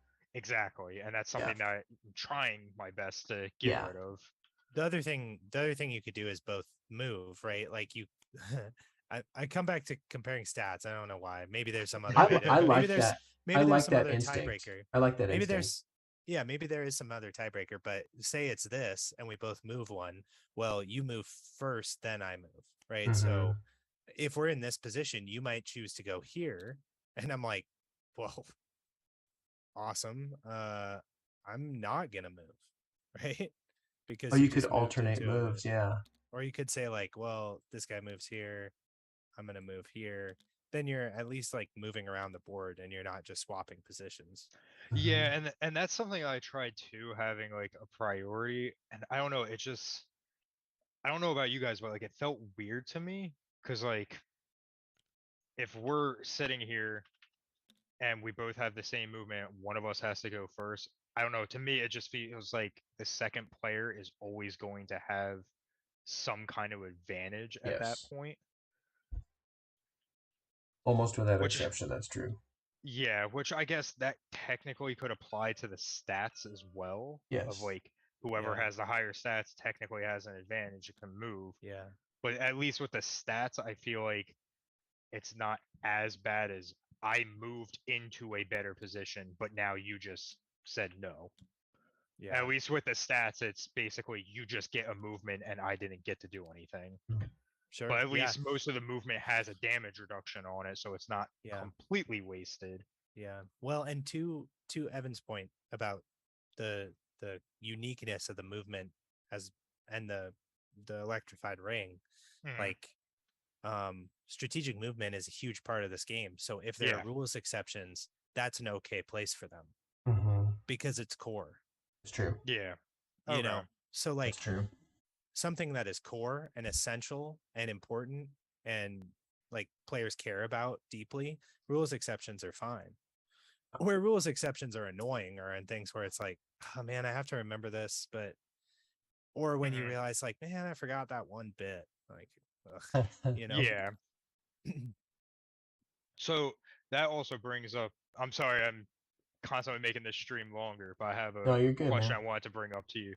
So with the whole idea of like having the stats for the movement and whoever has the higher stat goes first, how do you feel about, let's say, you play a jab and he plays a jab? What about the higher attack having knockback on that?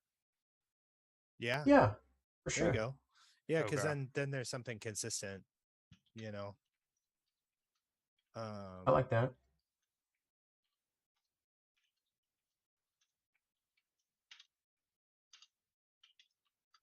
Because with Yeah, that, that could actually increase the amount of movement around this board and really keep you like on your Yeah. toes about what's going on.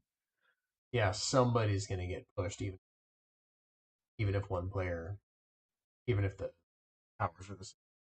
yeah. Yeah.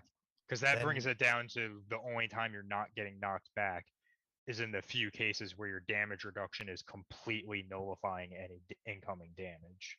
yeah, that's cool. That's Yeah. a good idea. That's great. I mean, that's the kind of thing that like that hones in on the core. Yeah, Then incorporating these things. I then like what it. would you do with ties for defense? I mean, is that an exception where it just doesn't? Well, It's never defense an isn't a issue. thing you tie on. No, you Yeah. wouldn't tie, but It just subtracts um, from the offense. Yeah, the stat value for that would literally just give you an idea of how defensive how this defensive robot that is. player is. Yeah. Yeah. Okay. That's Unlike cool. the movement and the attack, it's not going to have a mechanical effect on anything. Yeah. No, that is cool though. It What you doing with these should arrows though. here? Well, that was just an alternative, kind of movement system, kind of like a Oh. X-wing kind of thing, where you the card that you reveal that has movement has a specified movement, so that there's kind of no Oh. like there's no crossing out or choosing after So, the reveal. It's like it's already predetermined. so that is actually something that that other boxing game I was telling you about does. Oh, okay. So each of his fighters have a preset amount of cards, and Mm-hmm. then you pick 2 cards that you play each turn. So Mm, you will always have the same, I think it's like 7 or 8 cards for every right. player, and then you always pick 2 out of those 7 or 8 cards. And his movement is literally what you just said. Oh, okay. They will specifically move in specific directions, Yeah, yeah, and yeah. that's it. There is no like you choose where to go. Right. Yeah, this is just an alternate way of doing Yeah. movement, but that if it's a simultaneous reveal can help with how does that kind of thing resolve. Hmm. But yeah, if that's already happening, it's probably a good idea to not re-duplicate. Yeah. Cool. Question for you guys, because we had some feedback on the trash robot. How much do you think I should limit his ultimate? Because that definitely was a lot of damage you were able to do by trashing. I mean, so my special ability could have absorbed his 11 damage once. Yes. He gets to do 11 damage with every single attack card the whole round. So they're not just a little bit different, right? They're different by orders of magnitude. Hmm. It's a totally different, orbit. Maybe it's like you can do reduce and reuse. Um, declare at the start. Maybe it's just declare before an attack. Use all of your trashed cards, or use. So make it a one time instead of a round specific. Yeah. Exile any number of trashed cards for Yeah. a one-time So like, bonus or whatever. yeah. So had I already used? So yeah, I had to spend my trash cards to add damage. Right. So if I did that, I probably would have lost because Evan would have killed me. Which is as it should have been. Obviously. I spent so much effort trashing. I was very surprised you were able to continually buy to keep your deck not from being thinned out, which Yeah. a lot of people typically don't, and I don't know if it's because they're not used to playing deck builders. Yeah. Yeah. Because trashing at least from my experience, is mainly a deck builder kind of mechanic Yeah. where you try and thin out Yeah. your deck as much as possible. You have 'Cause- to with Trash, you have to do his ability every Mhm. round, every turn, and get that extra 3 bits so you can keep adding stuff to your deck. With that being said, do you think the 3 bits was too much for the discard ability, or you think No. that was pretty good? No, I mean, I mean, I consider myself like I play a lot of deck builders. So I Mhm. think I like knew what to do there. Mhm. I Okay. think, you know, if I turned myself back 5 years, I would have been totally lost. I would have been You like, could oh just man, I put don't a know what to do with you this could guy. just put a like, you know, basic character, advanced character on the guys, you know, so the first time you play this game, you know, maybe Don't you don't worry pick an about advanced this. character. You know what I mean? Yeah. Well, and you kind of have it that way. Like these two are easy. Yeah. These two are middle. These two are hard. Right? Trash and Just like Vivien. call it out, you know. Yeah. Especially because the other thing too is like their difficulty surprisingly also changes depending on what game mode you play. Mhm. Viking is very, very powerful in the game mode we just played because you have potential for more depleted batteries for his passive. However, in the faster game mode where you have less health, he's weaker because he doesn't have as many depleted batteries to go through. Whereas Monk becomes very powerful in that quick mode because you have a chance of being at 1 battery much, much more often. Hmm. Is that a feature or a flaw? Um, I consider it a feature. Hmm. I don't really consider it a flaw because that just means there is different strategies depending on what type of game mode you play.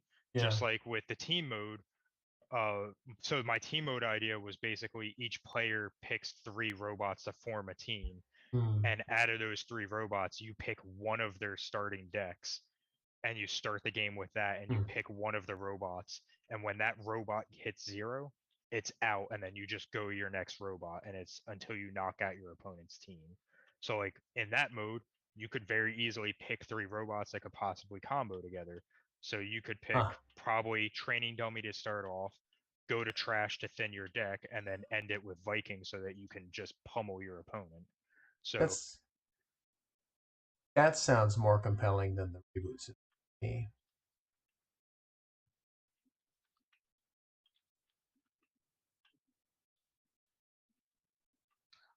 yeah, I'm hesitant to remove the reboot deck. I understand where you're coming from. I'm so hesitant to remove it because Yeah, yeah, I yeah. like it so much, and I What know a good what do you group. like about it? What does it bring to your game that you really enjoy? It's more thematic in my idea of like when a boxer gets knocked down and they have 10 seconds to get back up. Mhm. The reboot deck was a way of mimicking that you have 10 seconds to get back up and you might not get back up in that 10 seconds. Yeah. Maybe it was just too much and you can't get up for whatever reason. Or Yeah. in some cases, it's just, wow, they got really pummeled. They drew 2 red cards immediately, but then managed to draw the rest of their green cards. It's really cool to see that. But like you said, it can feel bad if you draw 3 red cards, especially after playing a while and doing a bunch of stuff. It can feel bad. Here's what I like about it, Evan, because I actually really like the reboot Okay, mechanic. yeah, tell me. I think it's very thematic and interesting for Yeah, boxing yeah. because I like the idea that, oh man, like if I'm falling behind as a catch-up mechanism, like for me, the trailing player for the entire game, I felt like I was in it the whole way. Like I felt like all I Because need I to do could is knock lose him at any down. time. If I knock him down, he might not get back up. And I Uh-huh. think that's kind of how you feel when you're Hmm. boxing. It's like, well, you know, if I didn't box, but I wrestled, and Yeah. there's always that feeling when the whistle blows where you're like, okay, you know, maybe he'll be tired, like get him on his back, you know, and if that happens, I win, you know. Yeah.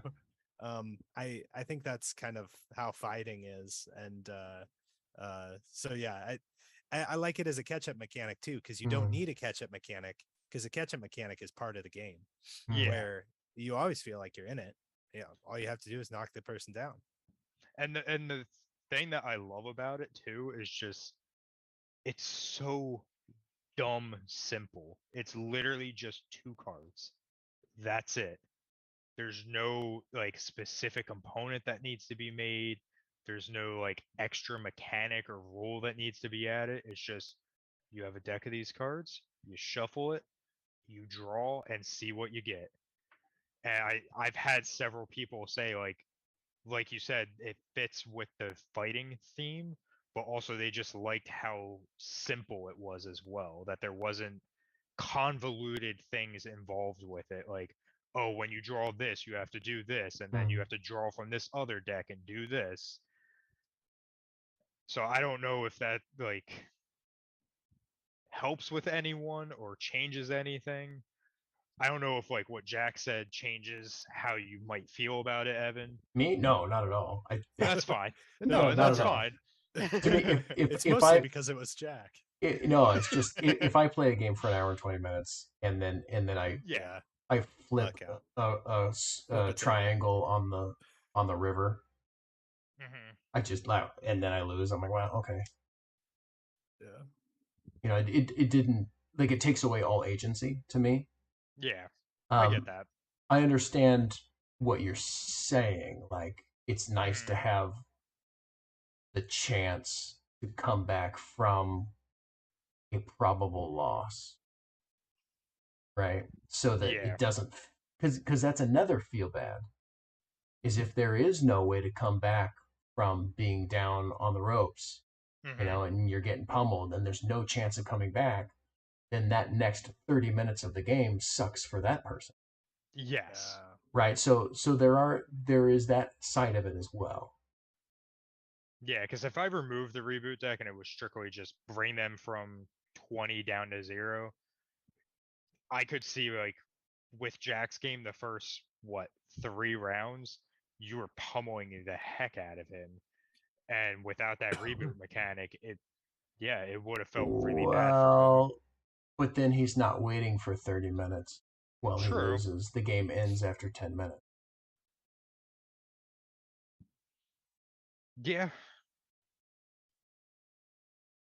It would significantly shorten the game.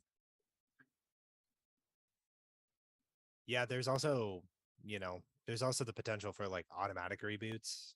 So well, yeah, I don't know. Yeah, I no, don't I know. mean, it's an interesting point, and definitely,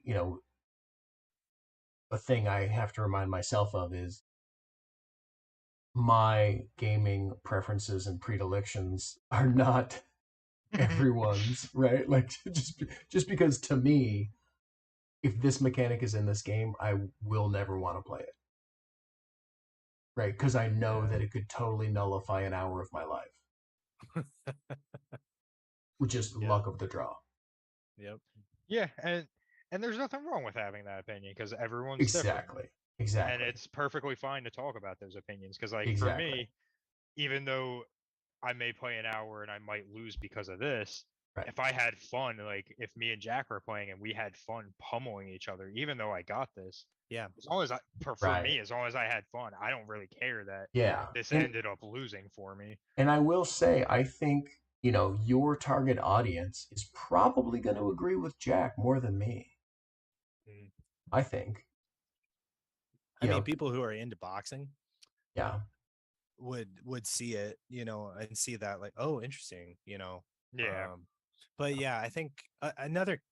I mean, it's kind of like the whole dice thing, right? Like, we're talking about tactical battling games. Like, Dice Throne is one of my favorites, but I know a lot of people who will not play Dice Throne, Right. because they're just like, no, I mean, throw dice, like we're rolling dice, right? I don't know. Yeah. I rolled dice and you won because you rolled dice better. But I'm like, but it's awesome. Like, Yeah, the 'cause player Right. powers are sweet, and Yeah. like it's cool, and it's feels good when you get that like superpower move and you're like, oh, I rolled a Yahtzee and now I Yeah. get to smite you. Like, that's sweet.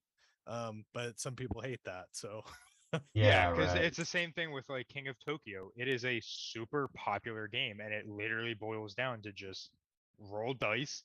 You get a bunch of sets of whatever you rolled, you do good.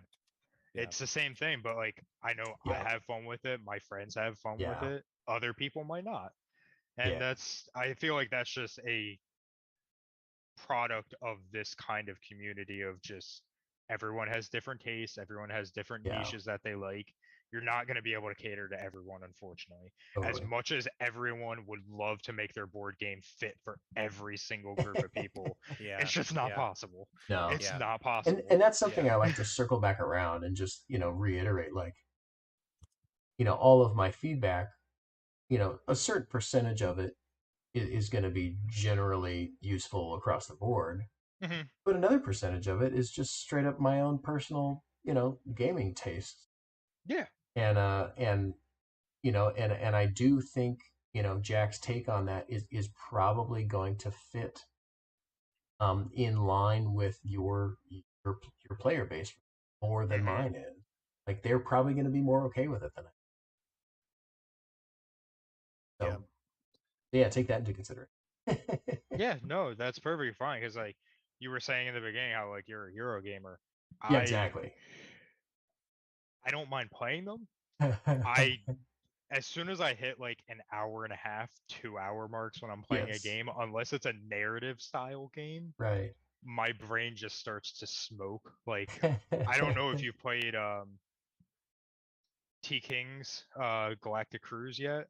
Yeah, Yeah, it's a fantastic game. I uh, love everything they've done with it. But the first time I played it, it was another really late night. It was like right. 12:30, 1 o'clock in the morning, and we're still playing, and my brain was literally smoking. By the end of the game, I barely broke 100. I think I got like maybe 103 points. He's Yeah, like, "Yeah, don't worry about it." But I'm like, I've seen your other posts. I know this is a bad score. You do not have to like you don't have to be anything to like make me feel better. I right. know I played horribly. Yeah, yeah, yeah. Yeah, and I've given them feedback, where I'm like, this thing sucks, you need to change this, and, I don't like this and whatever. And it's the same thing where they're like, well, no, we made this game this way for this reason, Hmm. and that's our choice. And it's kind of just it's a good, note to remember, like when you are challenged with feedback, sometimes it's because you should change things, and Hmm. sometimes it just solidifies your resolve as to why you made that choice. Yep. mhm, that's right. Yeah. Because it's just a That's a question. good It's point. like, well, is that what I want there? And if you review it and the answer is yes, then that's great. Yeah. Yeah, that is great. Um, Yeah. well, and that's probably a good final word for us too. Yeah, yeah, We're yeah. getting a little bit late on We the are stream. running low. So, Chuck, thank you so much for showing us your game. Tell us, where can people find Robot Boxing League and where can they connect with you? So there's a couple of different areas that you can connect. So probably the easiest way to connect is either through the Facebook group or through the Instagram. I did give Evan the links to those as well. I could Yeah, they always should all give be in it the. later. Okay. Yeah, the Facebook group is the easiest one. Instagram is also really easy. I do have a Discord server, so if anyone has any kind of feedback after watching this, I would absolutely love to hear your thoughts. I don't care if it's good, bad, you want to just yell at me about it. Anything I will take. I love hearing people I talk like about it and robots. telling me about it. um, if you want to play, let me know. Discord is the easiest way for it, and then I had the TTS mod public. Anyone can grab it. The rules are a little outdated. I am working on them. Unfortunately, as you guys probably know, rules are very, very complicated. Yes, yes, they are. Yeah, So even though the rule book isn't completely updated, it is up there for people to mess around and play with it if they feel like it. nice. Awesome. Cool. Well, thank you, Chuck, and good luck with everything, man. This is an I awesome appreciate it. game, and it's always fun to get to hang out with you. So, Yeah, man, you should. thanks for being on Playtest this. It Yeah, would of be fun course. to bring this back. in like, I don't know, some odd months when it's at like the next, Yes. like three iterations later. I'd love to see what you end up choosing and Yeah, I would love to come back after making some like big updates with this, especially with the feedback that you guys gave me.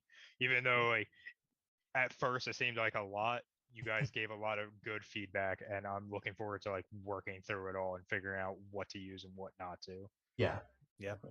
Cool, And of awesome, course, man. like yeah, and of course, like if you guys need another playtester for any future games, if I'm free, I'll definitely try and jump on and help you guys. Yeah, that's the other Sweet. thing that I wanted to say is love to have Input. your input on come jump on as a playtester and give your feedback on other games. It, uh, it also helps solidify your own design and Hmm. your own preferences to provide feedback to other people. Kind of like teaching is one of the best ways to learn. Yes. Yep. Even though it's not Totally. exactly the same as teaching, but it helps you solidify your own ideas about design. Yeah. Yes. And it really helps your own design. Yeah. So yeah, we'd love to have you back, man. Yeah, I appreciate it, guys, and thank you so much for having me. Awesome. Thanks a lot, Chuck. And As always, thanks, Evan. Jack. Thank Yep. you, sir. It's a pleasure. You're the best. Yeah. Yeah. That was Playtest This. And